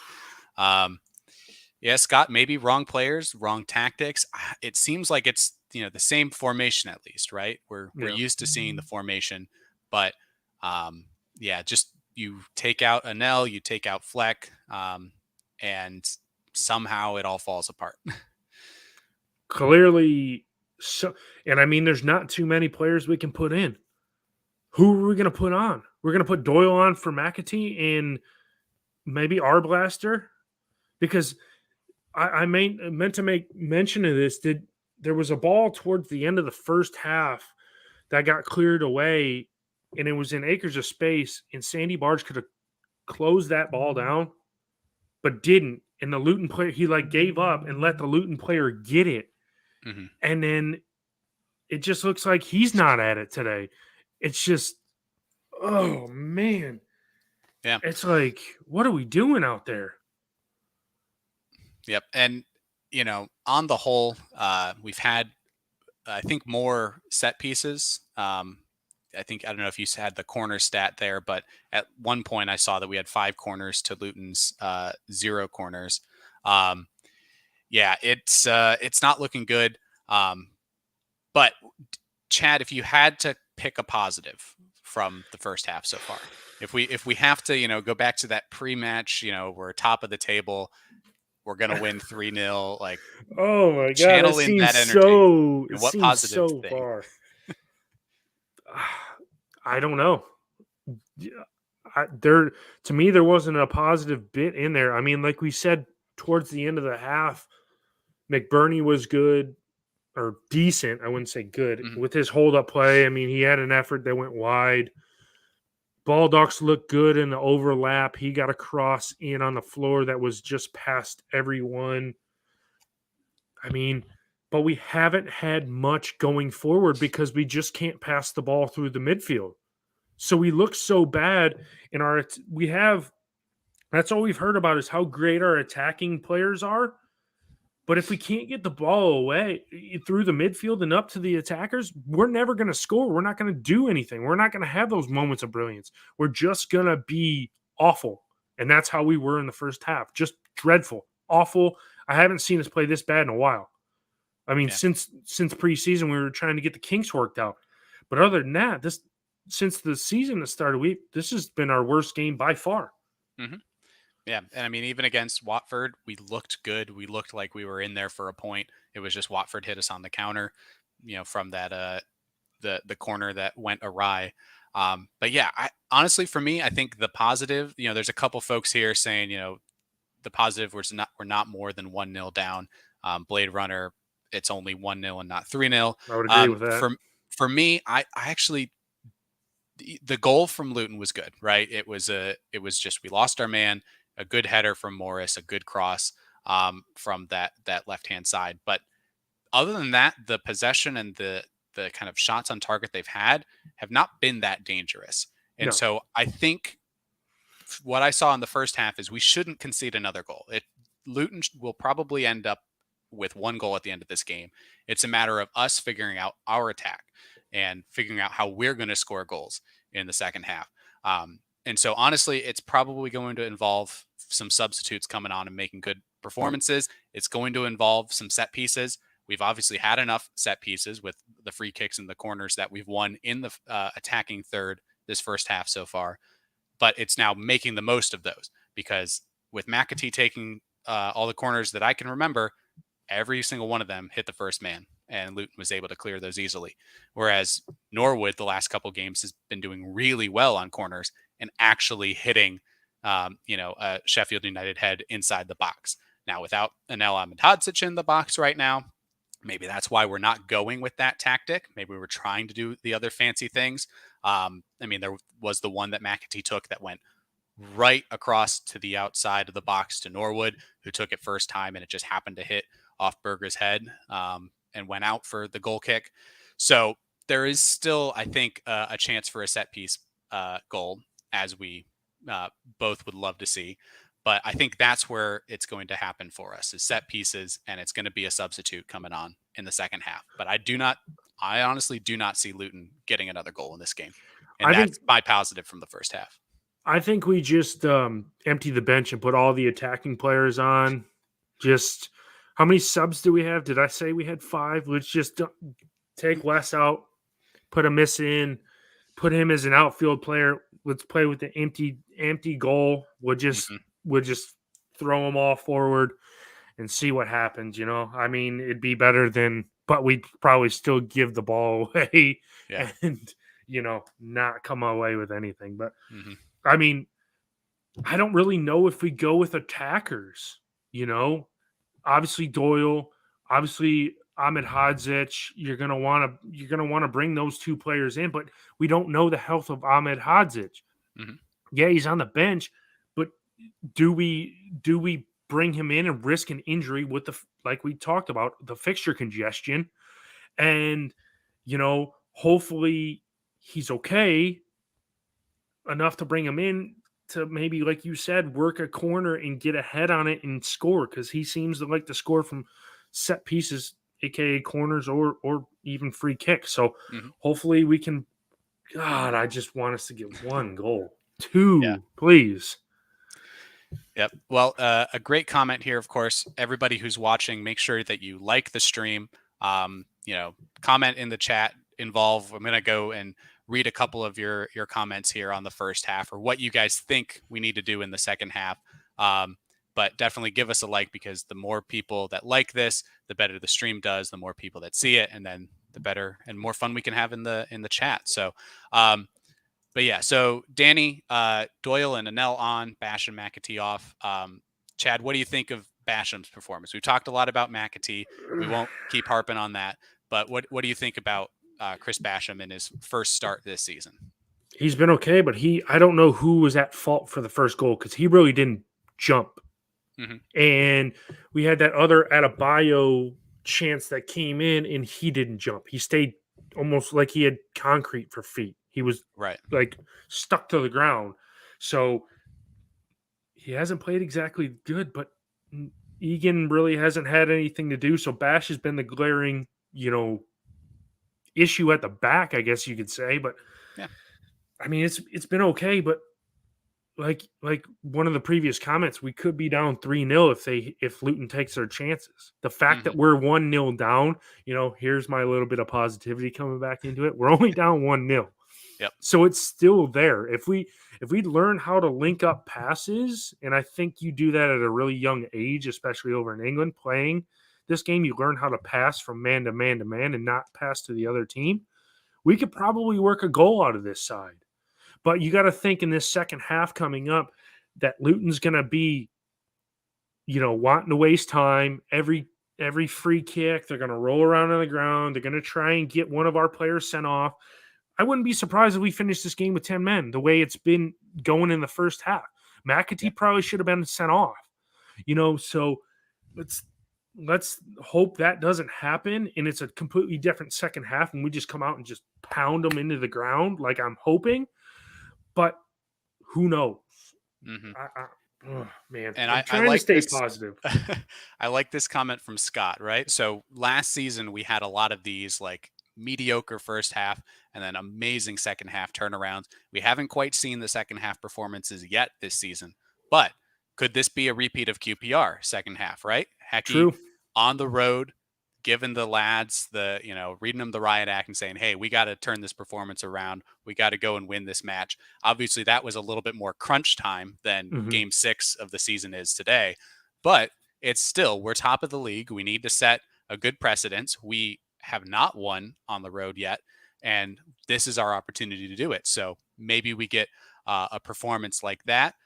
Blade Runner giving us McAtee off for Doyle at halftime, and then Brewster on for McBurney at about 60 minutes. Good, solid subs. Yep. I think those could be very viable. Adrian would like to see Asula or Jebison, and I think we haven't seen a lot of those two since the first couple matches of the season. So maybe we get one of those two on, but I don't know if they bring a different edge to this match than we've seen so far from McBurney or what we could get from Rhea and Brewster. Philippe also would like to take McAtee off and put Anel on in front of the back three. So that's an interesting point, right? Anel Ahmedhodzic has played a defensive midfield role before, and he's played that at previous clubs. And we've seen so far in the matches that he's played that he loves to get forward. He loves making those runs. There were comments after a couple of his man of the match performances about Anel feeling more like a winger than a center back, right? Yeah. That wide center back role that he likes to play. So maybe he could play in the midfield instead of McAtee if we still want to maintain the defensive solidity and if we want his threat on set pieces. So that's a decent shout. And Basham's also played in the midfield. I know that's like 3-4 years ago, Chris Basham. Not today Chris Basham, but it's a viable option there. But yeah, Danny, agree. Anel definitely got a bit more of that goal threat there. Jaif Khan, I'm sure I'm saying that wrong. Also would like to see Anel on. Let's see, Jim would like Doyle for McAtee and Anel for Basham at halftime. I don't know if I'd ever see 2 halftime subs, but it's not unheard of. You never know. I like this comment too. Can I be positive? If you would have tuned into the pre-match build up to this game, I was really positive in saying, we're gonna win 3-0. And my hopes have slowly got dashed as the game has grown on. But you never know. I could be saying we're gonna win the league as we go out in the second half and bury 2 or 3 goals past Luton and grab the 3 points. But based on this first half, I just don't see it. And, I'm trying to find any bit of positivity. So, hopefully Hecky's in there giving it. If you were here pregame, it was uncanny and like unnatural how positive Chad was. Yeah. So to see the turnaround after the 10th minute goal for Luton Town, Simon, I agree. Too positive. Yeah. Yep. But I mean, I'm sorry. I was trying to turn over a new leaf and be positive, but as soon as it happens and it goes negative, I can't help but jumping on that train and just burying the team, because usually when we go behind, it just goes from bad to worse, and it just goes south so quick, and I just have a hard time, not seeing anything but negative. But well, early signs here. The cameras have just come back on, showing who else but Tommy Doyle warming up, full kit on, no training top on. He is on the pitch. He is in the match. I can only assume for McAtee, but we will see here in a moment. But so good signs. Everybody, Hacking Bottom, listen to us, right? Yeah, he listened to us. This is the power the chat of the Sheff United Way Watchalong has, right? Yeah, there's folks at the club who watch this stuff. So he went in and he was like, you know what? He went in and he just put us on the screen in the dressing room, and he said, guys, listen to these guys. They know what they're talking about. I'm not going to say anything. We're going to do whatever they say, and we're going to roll out here second half, and we're going to put it to Luton. And so I'm happy that me and Robert were on the screen and said hello to the boys and told them basically what we need to do to go out and win this game. So appreciate it, Hecky, for putting us up there and letting us do the halftime coaching and telling McAtee that he basically just sucked real bad. Yep. Would not be the first time that an American influence in the managerial role for a Yorkshire team has yielded a positive result. Yeah, I mean, we look at Leeds on the weekend. You've got Americans playing, and you've got an American coach and Jesse March, and they just go and wallop Chelsea. So yeah, maybe the American influence in the locker room today can have a positive effect on the second half for Sheffield United as we are underway. Luton Town kicking off and ball out to the right hand side for a Luton throw in. As was stated, McAtee did come off and Doyle did come on in that change. So let's see if the other Man City boy can get her done today. Hopefully he is better than his cohort that started this first half. Yep. And of course, Tommy Doyle going to be playing a little bit deeper than McAtee, but still on the left-hand side, almost in a duo pair with Ollie Norwood, who will be staying more to the right. But I think McAtee usually is given a little bit more freedom to roam up and down. An early free kick here for Luton Town in the Blades half. And Adebayo, Freeman, and James Bree standing over this one in a little bit of a conference. I doubt Adebayo's taking it, but maybe he's telling them where he's going to be running so he can get ahead to this one. Now, I wonder with Doyle playing a little bit, setting a little bit deeper, does that give Sandy Barge the proof to run or give him the go ahead to run forward and get, make his marauding Norwegian horse runs into the box and maybe it's better for Sandy Barge to be playing in that role. Obviously, the defensive midfielder, he's not exactly excelling in that role. Man, he still looked terrible. Almost there, just a pass a little too heavy for Doyle to get on the end of that one, and so it is out for a Luton throw. But we did a decent job, Luton trying on that free kick. Something a little funky. Freeman taking it, passing it out to the top of the box instead of crossing it in, and we were smart to that one and got it clear. And now again with Njayi on the ball, working down the left-hand side, wins the free kick, and some pushing and shoving as he's trying to get up. Yeah, and that's again Reece Burke, really a little bit of a temper here. Pushes that's Bree pushing Njayi down, and Burke sliding in late as Ndiaye is already on the ground. Oh man, yeah, with his studs. That camera angle made it look probably a lot worse than it was, but yeah, very dangerous stuff there. And so Illiman rightly frustrated with that from Burke. Not good. I mean, I would have flashed. Well, I mean, that's me being Sheffield United glasses on there. Everybody, I would have probably been a yellow card in my opinion. I mean, there was no reason for you to come sliding in like that. He was already on the ground, is what I don't understand. Yep. And Doyle taking that free kick, a much nice better bullet in, and now Sheffield United recycling possession. Ollie Norwood a looping cross in, but it is over the end line. Reece Norrington Davis can't get to it, so it is a goal kick. But yeah, that Tommy Doyle free kick was a bullet into the box, and we didn't lose possession right away, but rather had to recycle it out to the right-hand side, and nothing came of that attack. Yeah, 100% agree on that one. But I mean, he's right there. He's only been on the pitch 3 minutes, and he's already done something better than McAtee has. So I like that. But I'm inclined to agree with Michael here. Here we go. Blades 2-1. Let's go. Come on. We got to turn it around, please. Yep. And Luke Freeman, a lot of attention, but does retain the ball.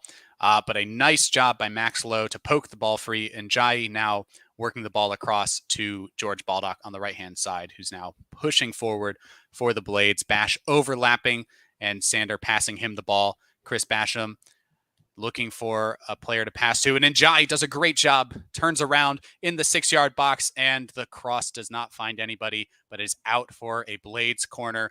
And you can see the away fans right behind the goal there, really excited by that touch from Iliman and Jai. I mean, that is, I mean, he put spin move on him. There you go. And right by him. I mean, he was there and then he wasn't. He was gone. That was a good move by Ndai. I mean, he just shows that he is class above probably this league, I'd say so. Yep. And it looks like Norwood lining up for the corner here. Baldock is there potentially to take it short, but he does go for the corner in, and it gets past the first man, but no Sheffield United player can get on the ball as it bounces around within the box, and it is out for a Blades throw in on the left-hand side. Looked like Amari Bell was able to clear that one, but Norwood taking a corner, gets past the first man. That's a positive sign. A positive sign. He hit the first man in the first. Well, no, that was McAtee that couldn't make it past the first man. So, yeah, positive out of the Blades to start the first half. Yep, and some good passing off the throw in here.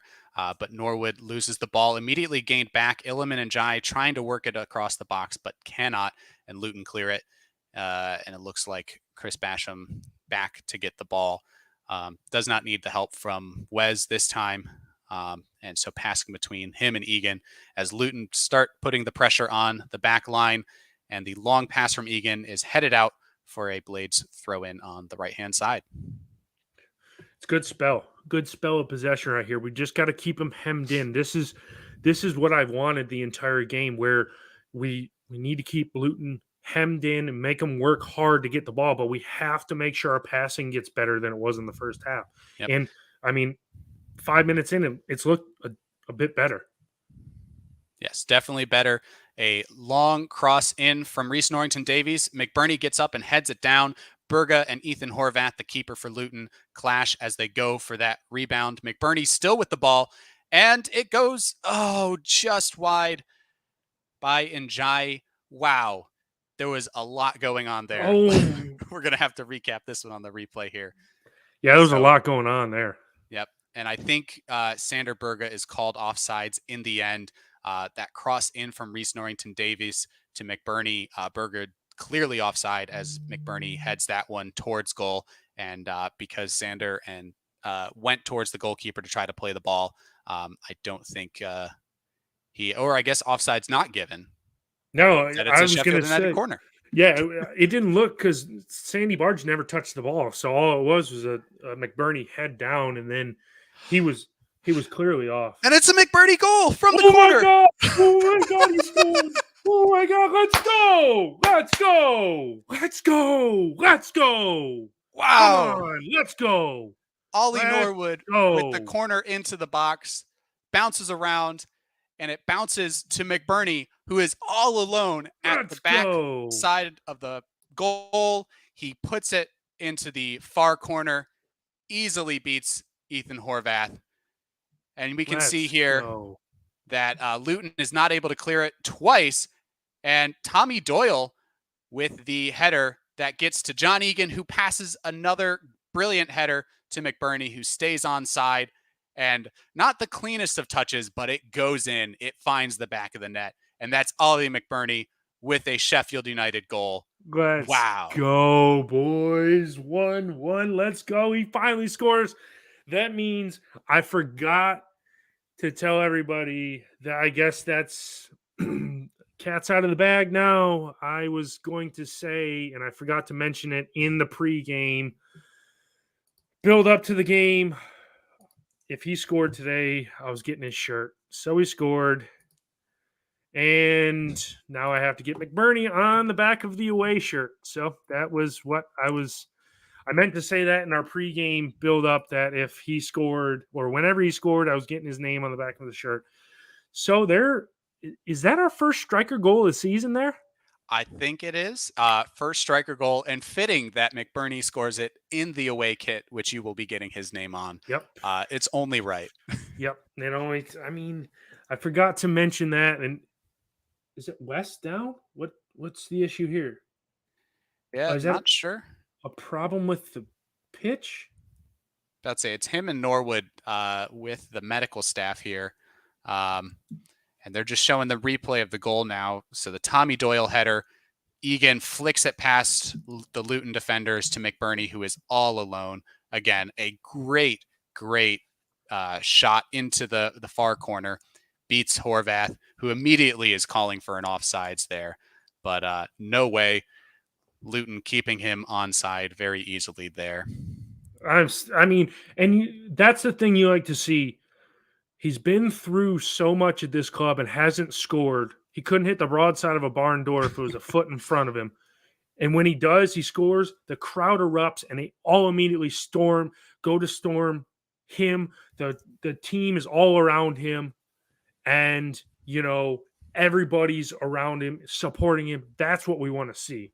I wonder if Wes is hurt, though. Yeah, he's. We still haven't kicked off yet after the goal. They are showing Wes kind of lumbering a little bit, but hopefully no serious injury there. Definitely would have been interesting since he wasn't involved with that play. So it must have been something on a previous play then, if there is anything for him to worry about. Yeah. Hopefully he's okay and he's able to continue because a miss, we don't need him. I don't want a backup goalkeeper in there, but. Yep. Lucky pink shirt. Wayne everybody was hating on it. Everybody was hating on it and saying it's ugly. And look, it brought us a goal because I was almost going to go at halftime and put a different shirt on, or but I didn't need to. Yep. And Steve liking the smiling Chad. I think we all like smiling Chad. So. It's much better than negative Nancy over here. I don't like when I'm being negative. Come on, boys, let's go. Because you'd like to think now that Luton has been pegged back, they're going to have a little bit of possession here. They're going to have a bit of possession. So if we can see this spell out for the next 5-10 minutes, get back into the game, and get a goal and put this baby to bed, I'd be happy with that. Yep. So Champion TV, the Mcburney goal was a shot. He had Doyle pass into the box. Egan headed it to Mcburney, who took it first time with, I believe it was his left foot. Could have been the right. One of the feet. One of the feet. Yeah. But it was not his head. It was a footed goal in volley shot there, as Stuart points out. So, but Luton now with some possession in the attacking third, a throw in on the right-hand side. We're at 57 minutes. A cross comes in and, heads go up, but no one is able to get to that. The Blades are able to force Luton wide, and Morris with another cross in that looks like Egan is able to come and get ahead to, and it is out now on the left-hand side for a Luton Town throw-in. Adebayo there probably should have gotten ahead to that initial cross, but was not able to. Yeah, so. That ball screamed out for, we need you put a head on it. Yeah, that's probably 2-1 Luton, but I'm glad it flashed past goal and nobody was able to get a head on it. Absolutely. Now Luton cycling possession over to the right-hand side, and Maxlow doing a decent job of winning the ball, and United now trying to work the ball forward. A long pass from Doyle, but it is well over Njai's head, and Horvath can easily see that one out across the end line for a goal kick. That's fine. We just need to calm down now. We don't need to do anything rash. We've looked a lot better with Doyle in the game, and it's only been 13 minutes since halftime. So I'm okay with it. I'm good. We just need to absorb this pressure and get back on the ball. Yep. And they showing the replay there of that last chance for Luton, and Basham was able to get just enough pressure on Adebayo as he went up to jump, but another iteration of Chris Basham defending with his feet on the ground instead of trying to jump and challenge for the header there. So it obviously was effective. It got the job done that time, but maybe there's a chance for Anel to come in and provide something a little different than Chris Basham. And Berger right now on the ball, trying to work it forward, and he does find John Egan, who is now pushing towards the halfway line, passes it back for Norwood, who sends it long for George Baldock, and it should be out for a Blades corner, but they may have deemed it a goal kick. I think they gave the foul to Baldock. I was I about to think say they it should called it be a foul. a foul or a corner. It should not have been a goal kick. Yeah, One or the other. I think it was a foul on the end line right there. Baldock just nudged him out of the way, but I didn't like Egan going forward there. He was too Yeah. far advanced for me. Let's not do that again. You're not Basham or Ahmed Hodzic. Just stay where you're. Look, he's playing further forward. Who took his spot? It looks like R&D's playing in a spot, but Egan just now tracks back. Yep. Oh, and a great chance for Luton Town. Bell on the left-hand side with a shot that just goes wide. Yeah, Luke Freeman did a really nice job of winning possession there for Luton and working it across to the right-hand side for the cross to come in. And Adebayo goes up, misses. Bell, upon second look, not actually a really good shot. Almost more like he's trying to center the ball back for someone else to take that in. But again, Luton looking dangerous here. So the Blades do have to be careful now. And Iliman Njai with the ball that is passed out of bounds. So Luton with a free kick or a throw in rather on the 61st minute in their half. All right, Blades, come on, you got to do something here. It's making me a little nervous here. Let's hold the possession. Quit. We've almost switched off, and it's gone back to how we looked at for most of the first half. So let's change something here. You know, I'm surprised Luton. It almost looks like Luton want to go and try and win this game. Ooh, is that going to be a foul? No. Yeah, no foul given there. The ball does continue to roll out. And I mean, good no call there. Egan just kind of standing still and Adebayo just falling around him, trying to get a foul call. Neither of them were ever going to get to that looping ball. And so it does roll out for a Blades goal kick, which Wes takes long. McBurney heads on, but cannot find Iliman Njai. And as Luton clear, Norwood trying to get ahead to it, does get ahead on the second try there. And R&D and Lowe now working on the left-hand side with Tommy Doyle, who can find Reese Norrington-Davies, who crosses it in, and Luton able to get ahead there. Looks like that was maybe Tom Lockyer. Yeah, that was close. McBurney smells blood. If they put one in, he's going to bury it again. You watch. If we get a good cross like that again, and there's the defender out of place, McBurney's going to bury that bad boy. Yep. Throw in finds Doyle, who flicks it to Berga, but Berga can't maintain possession there. And Luton get it, but pass it long right to Wes at the edge of his area. So, yeah.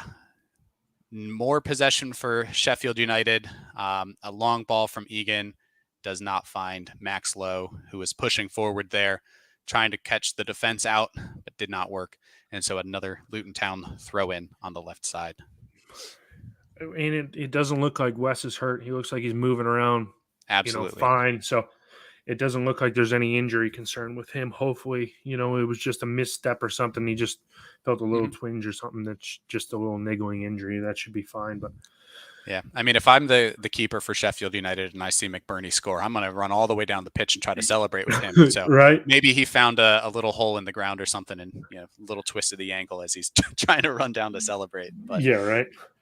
Blades do have possession now. Chris Basham with the ball in the Blades half, back to Egan, who can send it out wide to Reese Norrington-Davies on the left-hand side.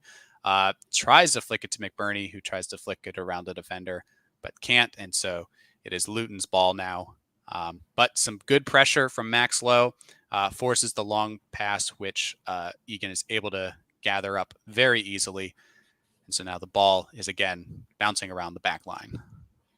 Yeah, I mean, we look more confident passing the ball right now. We don't look like we're going to give the ball away so cheaply like we did in the first half, which I like. Yep. So if we can and get it, run from Basham here out to Baldock and overlap, cross in from Basham, heads go up, and Luton Burke is able to put that one behind for another Sheffield United corner. All right, let's go. Keep them off balance. Let's try and force this bad boy over the line here. Come on. Yeah. Good corner. Come on, Egan's square head. John Egan has a square head. John Egan has a square head. Come So you got on. Tommy Doyle taking this one from the left side, ball in, and Egan was there, but just over him, and Luton clears it, but it is right back to Baldock, who passes it to Lowe over to the right-hand side for Norwood, and Max Lowe on the center circle passes forward, but to no one, and Horvath is able to gather that ball. Doyle, nice corner taken there, but Egan a little too high for him at the front post. Yeah, I think that was just at least he made it past the first man. So we're definitely doing better with that. We just gotta connect. It's not hard to miss a flat service, but clearly we're making it that. Clearly we're making that way. And Tommy Doyle definitely making his presence known in that build up to the corner that we won. He was very involved in kind of maintaining possession, finding a good safe pass, but progressing the ball forward, something that we did not see from McAtee at all in the first half. So already we've made this point, but Doyle definitely, good signs from him, obviously beating the first defender on corner kicks, something that we did not see from McAtee. And good stuff so far. We're on the 66th minute. Luton Town now with possession at the edge of the area. A ball in, but to no one. And so West can clean that up. Alan Campbell trying to get a little looping ball over the back line, but no one making that run. And so the Blades have possession with Mcburney in the middle, out wide right to Sanderberga, who turns Adebayo around, and now possession back to Basham and Norwood, out to Doyle on the right-hand side this time, but his pass back to Basham, little uneasy there from Bash, but does get the ball in the end. No Luton players putting pressure on him this time. Yeah, I mean, it's almost like when we get possession, Luton are okay with us holding on to the ball. And I don't know if you feel the same way, but I feel like they're just going to play on the counter and let us have possession, and let us make a mistake, and then they're going to try and pounce on it the other way. First half, they were definitely pressing a little bit more than they are this half so far. Yeah. But I think now that it's a level game, they want to be a little safer, try to at least get a point and not risk all three at this point.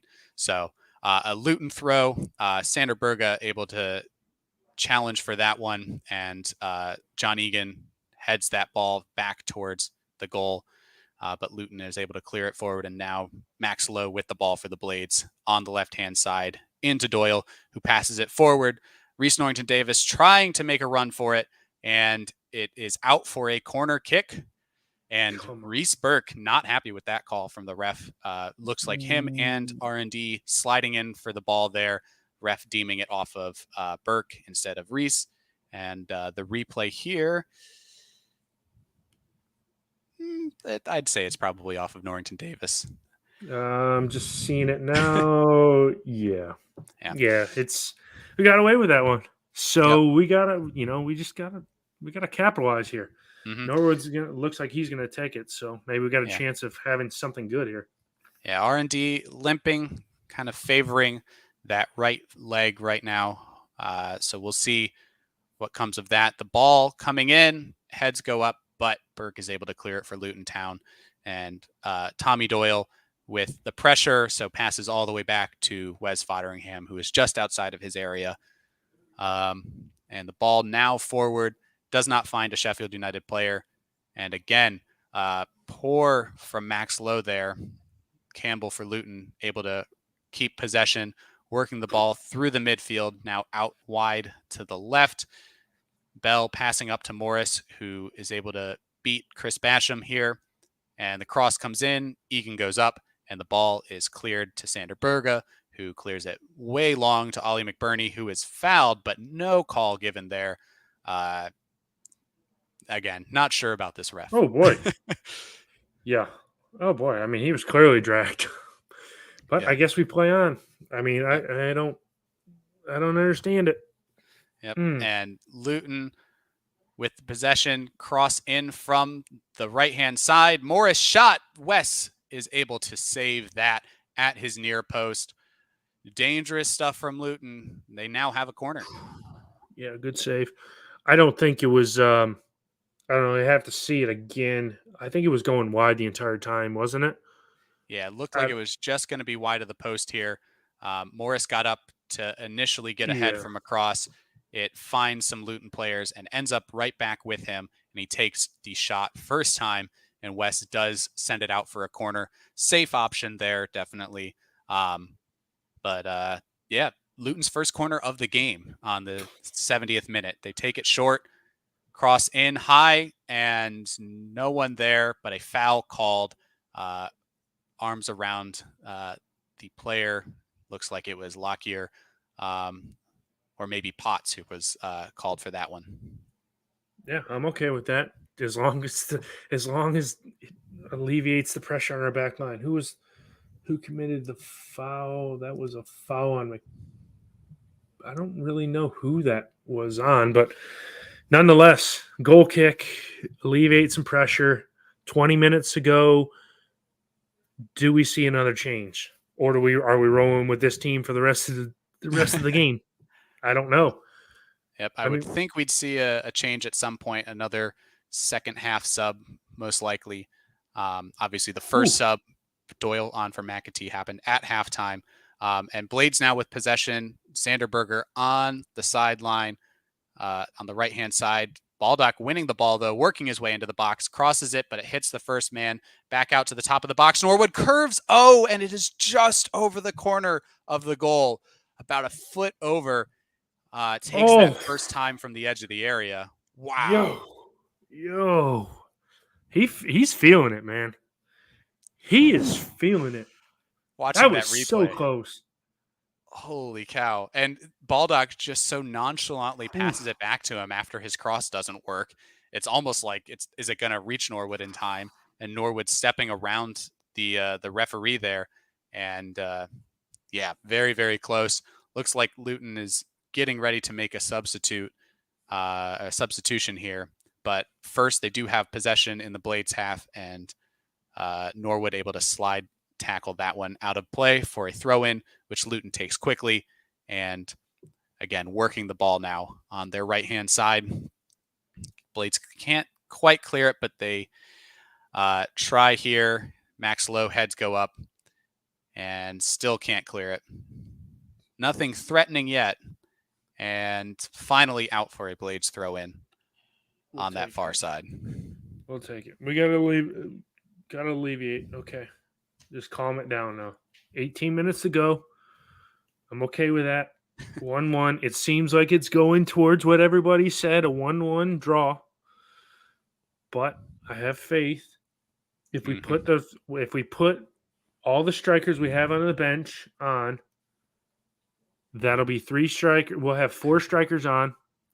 We take all our defenders off and we just go and we're gonna win it. Yep.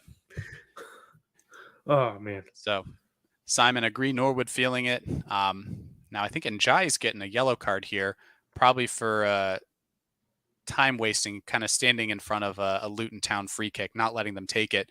And so instead they just kick it off of him, and then the ref calls the play dead and gives Illiman a yellow card. So Yeah. kind of a silly yellow card to get. Not sure what that gains us tactically speaking. Yeah. Ill advised, if anything, because it was just. I mean, it's one of those.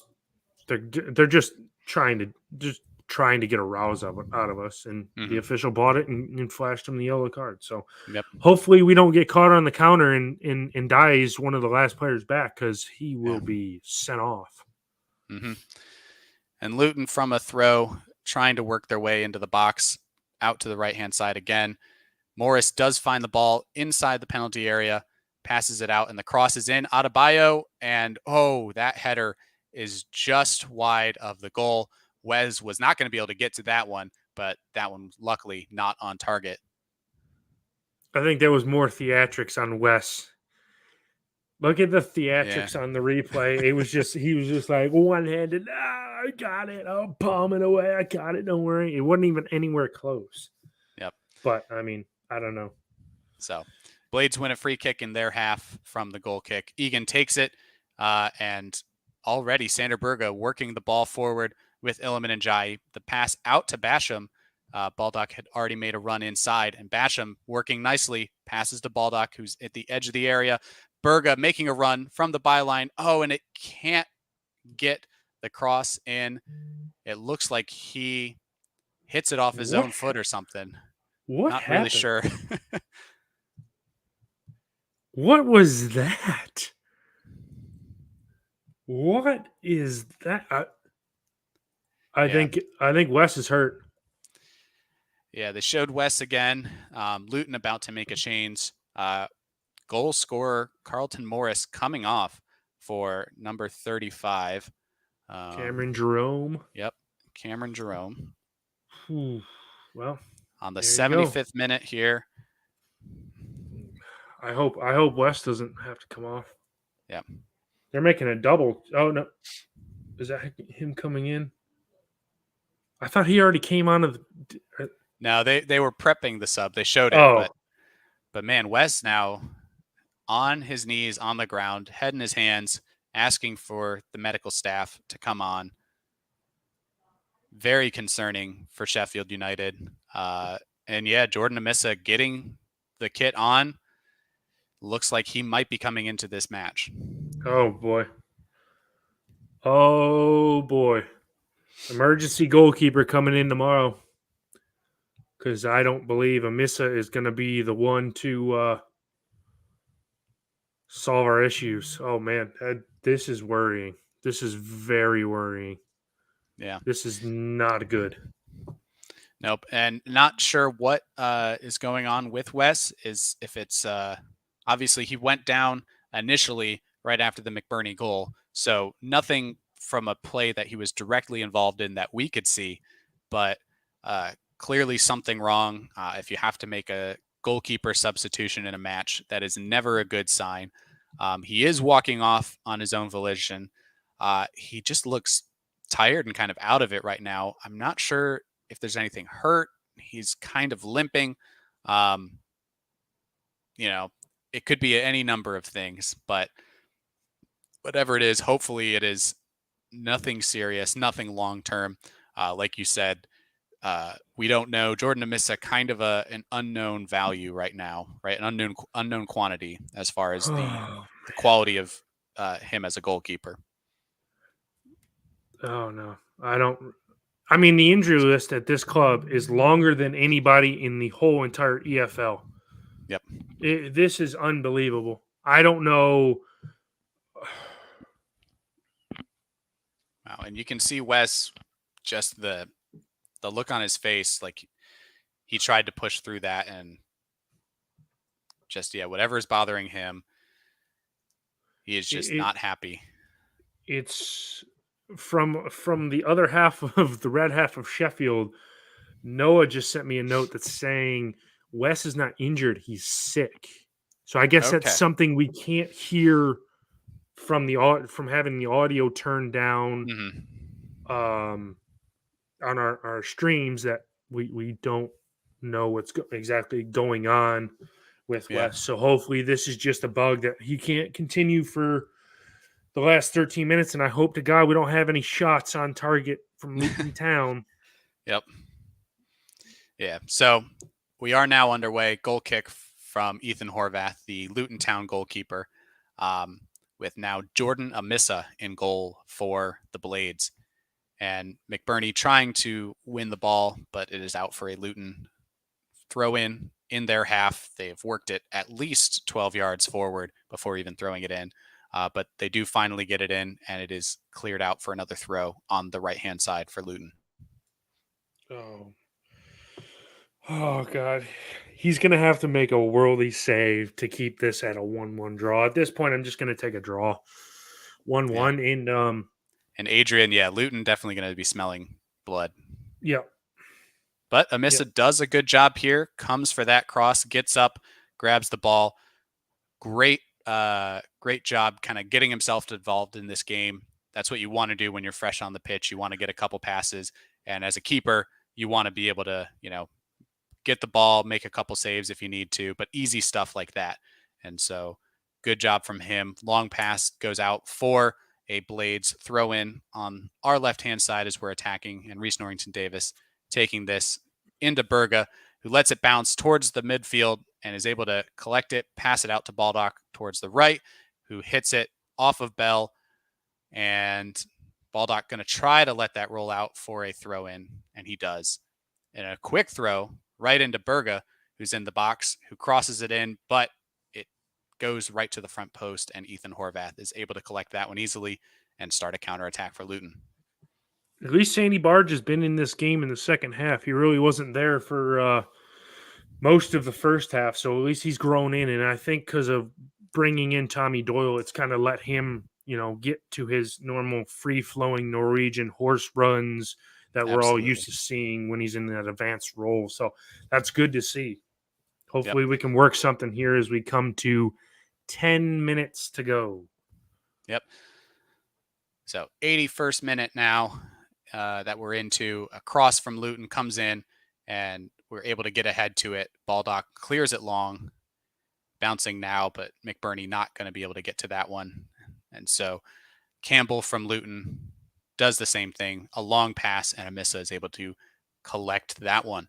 So again, no challenging the new goalkeeper yet from Luton, but their possession is still there. It's still threatening, and the Blades definitely could use that second goal, or try to settle for the draw. What would you do? I always want to go for the goal, but at this moment, with the backup goalkeeper in, let's just right to Horvath. I'd go for the draw. Mm-hmm. And yeah, Tommy Doyle with a great shot there, but it is right at the keeper. Does curve and bend right into him. Now Luton with possession. Luke Freeman trying to work the ball on their left-hand side. Does get it into Adebayo in the box, but there are 3 or 4 Blade shirts around, and Egan able to get it to Amissa, who clears it long. Almost finds Iliman and Jai, but not able to get ahead to that one. And now Luton working the ball now to their right-hand side. Tommy Doyle trying to step up, and Reece Norrington-Davis and Max Lowe together able to clear that one out for a corner kick. Boy, got to be big here. Got to be big here. Oh, man. I'm so worried. I'm Luton so nervous. Fans are yelling at someone. Oh, Reece Norrington-Davis is down. Now, this one, he did get hurt when he was down on the other end, when he won the corner for the Blades, the last one. So this is not coming out of nowhere. This is definitely not a trying to waste time type of injury. It might be a little bit, but I mean, geez, this injury. We don't want him to. Yeah, that would be 2 injuries in one match when we've already talked about earlier Kadra and Fleck both being injured and having to be left out of the team. And honestly, if R&D is not able to stay in this game, you have to bring Anel on. But where does he play? Does he play over on the left-hand side? Do you move Bash to the left-hand side? And actually, it looks like that is exactly what's going to happen anyways. So Reece Norrington-Davis being subbed off for Anel Ahmedhodzic, number 15. He's coming on, and it looks like Brewster standing next to Anel. Here we go. So they should both be coming on. I'm guessing Brewster for McBurney. Or maybe are we going to pair him up front? Remember, Ndai's got that yellow card. That's also fair. And actually, Njai is the one who is running over towards the sideline.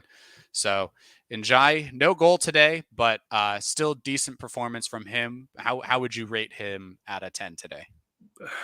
Out of 10, not really. I'd probably give him a 6 or 7. I mean, not really. No one's really, impressed me. Obviously McBurney getting the goal, but we've just kind of been there. We haven't had anything overly impressive. So, 6 or 7 for me would do it. Okay. And Luton now with their corner. Ball comes in and goes over everybody. And there's a nice little pile there in the middle. Not sure the ref can give a foul either way on that one. It was 3 Blades players, maybe 4. And looked like Dan Potts for the Luton counter. We tackled him. I very just everybody. Ahmedhodzic fell over and like I don't know if he fell or I don't know. Yeah, It's hard to say. yeah. But out of that collision there, Egan and McBurney both a little sore, working their way back to the play here. Might as well just Egan, yeah, that's not good if we've picked up 3 injuries on one play there. no.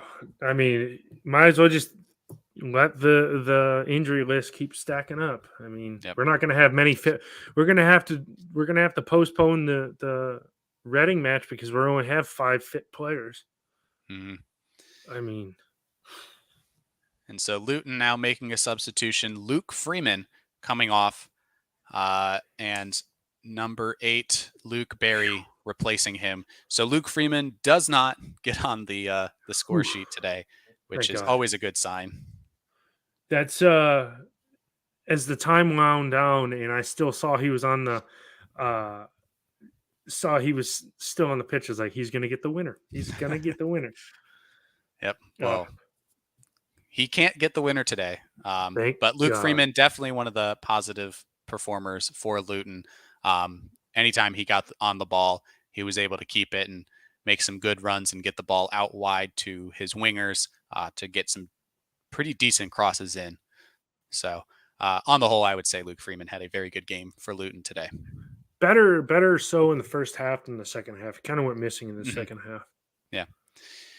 So from the Luton throw in, ball worked to the side, but Sheffield United do win it back, and Baldock with a long clear that reaches Brewster eventually, and a foul given called on Luton captain Dan Potts. Oh, So the Blades now with the ball, a free kick in Luton's half.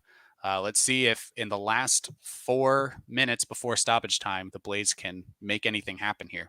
my hands are so sweaty right now. I am so nervous. Oh man, my hands are yeah. It's real clammy over here. Yeah. Looks like Doyle and Norwood both standing over the ball. We'll see who ends up taking it. And it is Norwood to the far post. Egan gets ahead to it, but it only falls a few yards in front of him, and Luton's able to kick it out for a throw in on the left hand side. All right, that's good. Sustain pressure down at this end of the pitch. You know, we got 4 coming up on the 87th minute right now, and let's see if we can get a late show because there'll probably Oof. be a decent amount of time too. Yeah. And Doyle does a nice job getting it to McBurney, who is able to keep it in and centers the ball, but no Blades players are able to get to that one. And Blades just trying to clear it now at this point. Anel or Egan, it looks like, between the two of them trying to stay defensively solid on that side. And oh no, it's okay. Ooh, sorry. So Luton Town gets the ball on the right hand side, crosses it back in. Bell, the left back for Luton, takes a shot, does not go anywhere near the goal, and we're able to clear it. But that was pretty dangerous.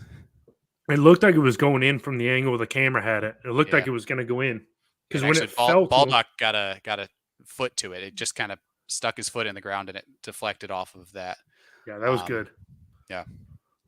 That's another guy that's had a very decent game as Mm-hmm. Baldock. He's been relatively good. I mean, he's Yep. looked good in defense and looked good going forward. So I mean, that's everything you can ask from him. Yeah, Simon, I agree with that. Dodged the bullet there. That Yeah, one we did. felt dangerous, and yeah, it's definitely feels like we're playing for a point at this stage in the game. Barry trying to work his way into the box, but a good, nice stop from Basham, and Norwood now working forward finds Sanderberga left of center, trying to work up to Rian Brewster, who is taken down, but the defender does clear the ball. That is Burke again, who comes up a Corner, little hobbled. But yes, it is a corner. Blades corner on 89 minutes. So 1 minute before stoppage time here. This is late set piece goal kind Come of on, territory, right? come on, Tommy Doyle, make this one worth it. Come on. But this one does not get past the first man of Luton. but Tommy Doyle is able to get back to the ball, crosses it in again, and ball bouncing around a little bit, but it does not land kindly for McBurney, and Luton is able to clear it. Adebayo back up, and a pass over the top down the left-hand side. And Max Lowe, I believe, is able to send that one long. Rian Brewster actually able to get on the end of that. Does a nice turn to make the defender miss. Works it back towards the center. Takes a long shot, but it is on the ground and far enough away that Horvath is able to collect that one. A really nice move from Brewster here. And yeah, just not really challenging the keeper too much, but still a decent effort. He should have dribbled that further into the box. He would have had a better chance. I mean, there was tons of room for him to run. Yep. Oh, and 7 minutes of stoppage time. Yeah, you got to think half of our team's been laying on the floor in the second half injured. I mean, it's obvious. You know, like when you see the ducks on top of the water right now, they're all calm. My legs are shaking like leaves in the wind right now. Underneath this table, you can't see it. I'm shaking so bad, I feel like I'm dancing. But that's how nervous I am right now because I just don't want any. Now McBurney's hurt. Yep, and he landed a little funny. Both him and another player went up, although the other player didn't really get up, just kind of got under McBurney. And usually you get a foul called there, but nothing called. And so it's going to be Luton's ball. So already 1 minute gone of the 7 of stoppage time, and we've hardly played it. You like to think that this buys them another minute, so it's probably we're looking at 8 minutes. We got another 7 minutes, probably, or like at least another 6.5 minutes, something like that. Yeah. Horvath now with a long kick, and it does eventually fall to Adebayo, but he is not able to get it between Egan, or it looked like actually Anel and Basham.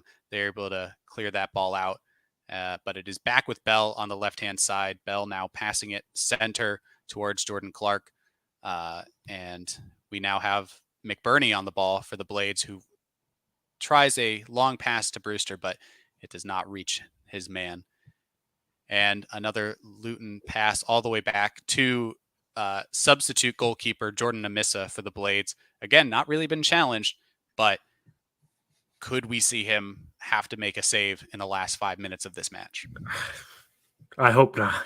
I just want to see it out, and yeah, I'll take a point at this point. Yep. I mean, oh man, this is worrying though with the amount of injuries piling up.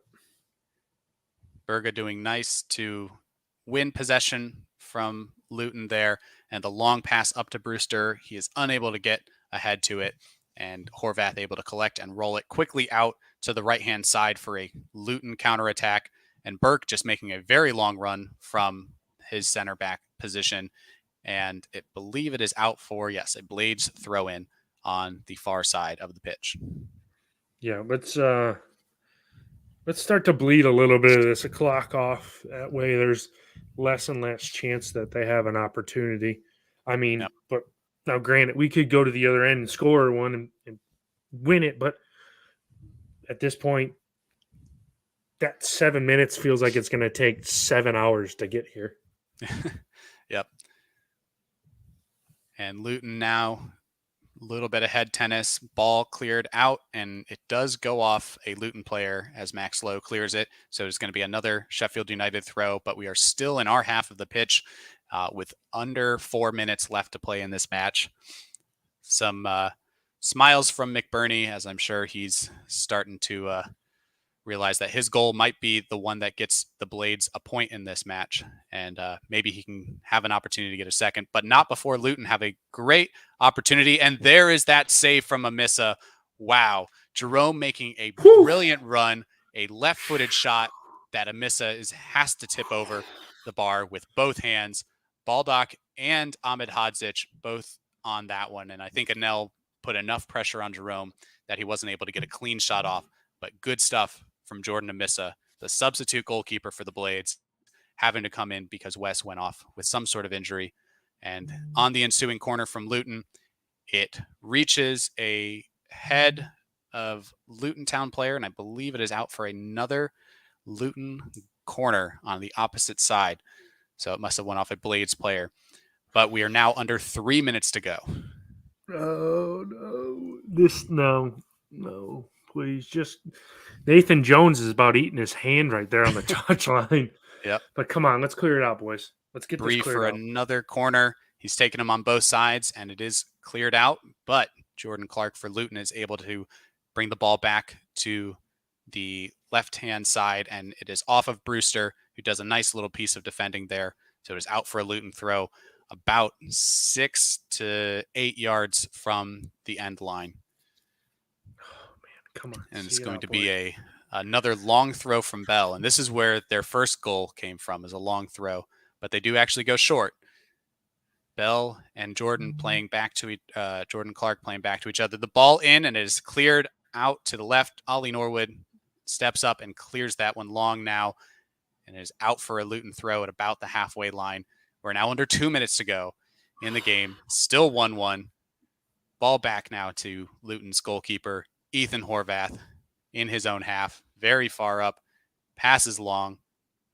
And looks like Chris Basham able to get to it. Passes or heads it to Berga, who passes up. But again, not hitting a Sheffield United player. And a high boot there. Hits Tommy Doyle in the face. God! Oh my God! No card given. No yellow Luke card. Berry.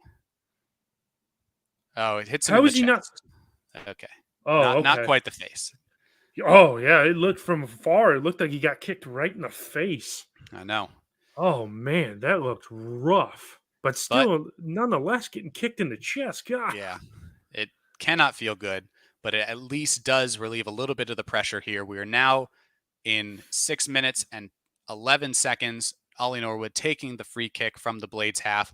Long ball forward, does not reach Anel Ahmedhodzic. Max Low, first time ball, and it loops into Ethan Horvath's hands in his 6-yard box. Rian Brewster trying to put some pressure on him, but he's unable to. The ball out wide to Luton, who pass it long forward, and it is, I think there's either an offsides or a handball here by Luke Berry, because everybody's hands went up. The play was called dead. Yep, absolutely. Off his hand, and Egan immediately stops his run. So Berry's shot that Anissa blocks is does not count there, as the clock now hits 7 minutes. Anissa not long yet. About to take a free kick. We'll see how much longer. Probably another 10, 15 minutes, because they just want to make me sweat even more. Oh man, this has been an up and down game here. Game. Last 10 minutes or so have been all Luton, and it definitely makes you wonder. But the final whistle has blown. Hands are shaked as the game finishes 1-1. Another point on the road. Yes, the Blades do not get the victory, do not get the 3 points, but we do not lose. It is 1 goal Luton Town, 1 goal Sheffield United. They share the points, and we can all breathe. Yeah, right. Yeah, that was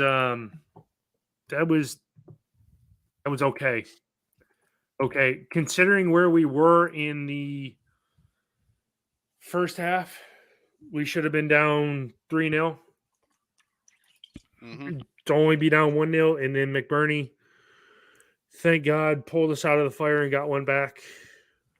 I'm so glad we were able to salvage a point.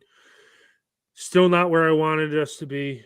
I mean, now granted, we have that one loss.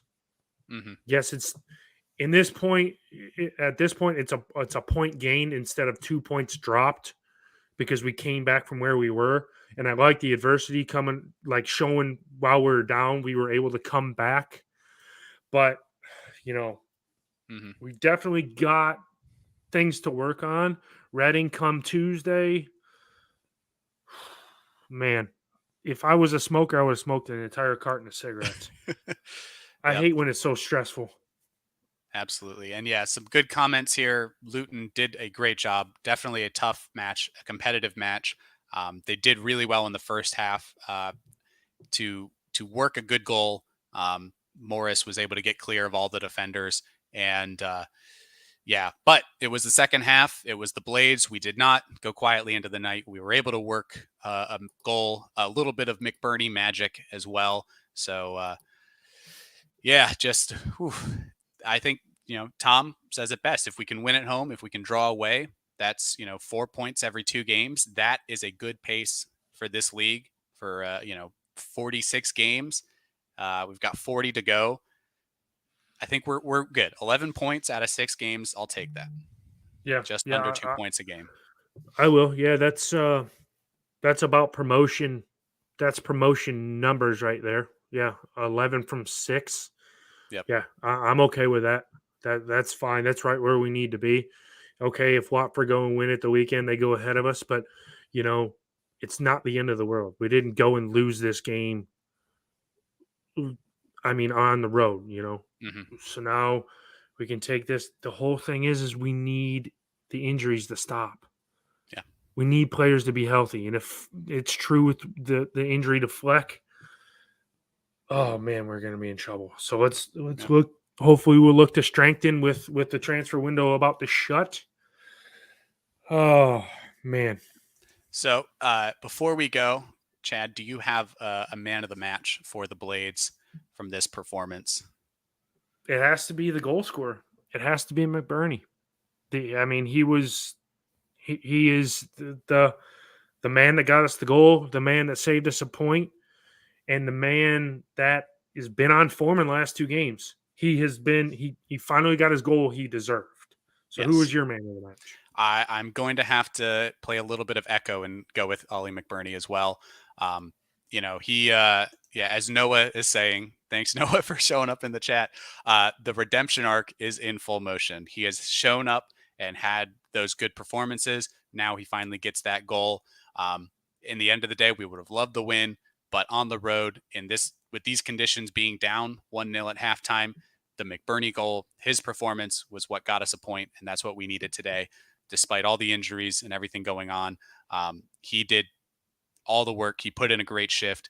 I think this is going to be a good season for us. I see Hal asking Theo asking for a shout out. So hey Theo, good luck charm there. We got the point on the road with you and your uncle Hal watching. So just a lot to take out of this game. The injuries, I think, I'm going to echo that as well. We've got to figure out the injuries. Hopefully Wes, if it is sick and not, he got hurt with something, hopefully he can get over that before our next match. And I'm still just like you. I'm just so nervous and everything about just the end of the game and just working through that. Yeah. But well, thanks for everybody that jumped on the chat and watched the watch along. the amount your legs were shaking, it felt like a walk along. Yeah, it feels like if I had my watch on, I probably walked like 15 miles during that game. Well, like I was saying, thanks for everybody jumping on the chat and watching the walk. See, I said it again. Walk along, the watch along. I am Chad from the Red Half of Sheffield. I'm sure you've seen me on here, and today I was joined by Mr. Robert Kitson. It was a pleasure to have you on, and your commentary was awesome and on point, and we had a good back and forth, and everything was good. So thanks for coming on, Robert. Yeah, of course. And Noah, I'm sure we'll be back next time for the next game. I do not envy anyone who's done this. Hal, Noah, all these watch-alongs to do the play-by-play. Holy cow, my voice is hurting. So I'm going to need to drink a few more cups of tea just to, work the sore throat now. But again, a good point on the road from the team. A good watch along. I had fun. Hopefully everybody in the chat had a good time as well. Please remember to give the stream a like, even though we are ending. It does help in all the YouTube algorithms. If you're watching on Facebook or on Twitch or any of the other platforms, definitely give the Sheffield United Way a follow. If you haven't already listened to the Red Half of Sheffield podcast. Chad and Noah, who's normally here, do a great job with that after every game, giving good reviews. And this season, actually doing some pretty decent and fun interviews with some of the or the opposition team podcasters. So I thought the one before this game with the Luton supporter was really good and insightful, and definitely helped me be able to, do better with the watch along today. So if all of you out there haven't already given the Red Half of Sheffield a follow, give it a listen. You guys will like what you hear. Yep. So thanks for joining, guys, and we'll see you about probably a week from Saturday, because we won't do the midweek watch along because me and Noah obviously will be working. So we'll probably hit you up the next Saturday for, I believe it's Hull. So until next time, we will see you guys later.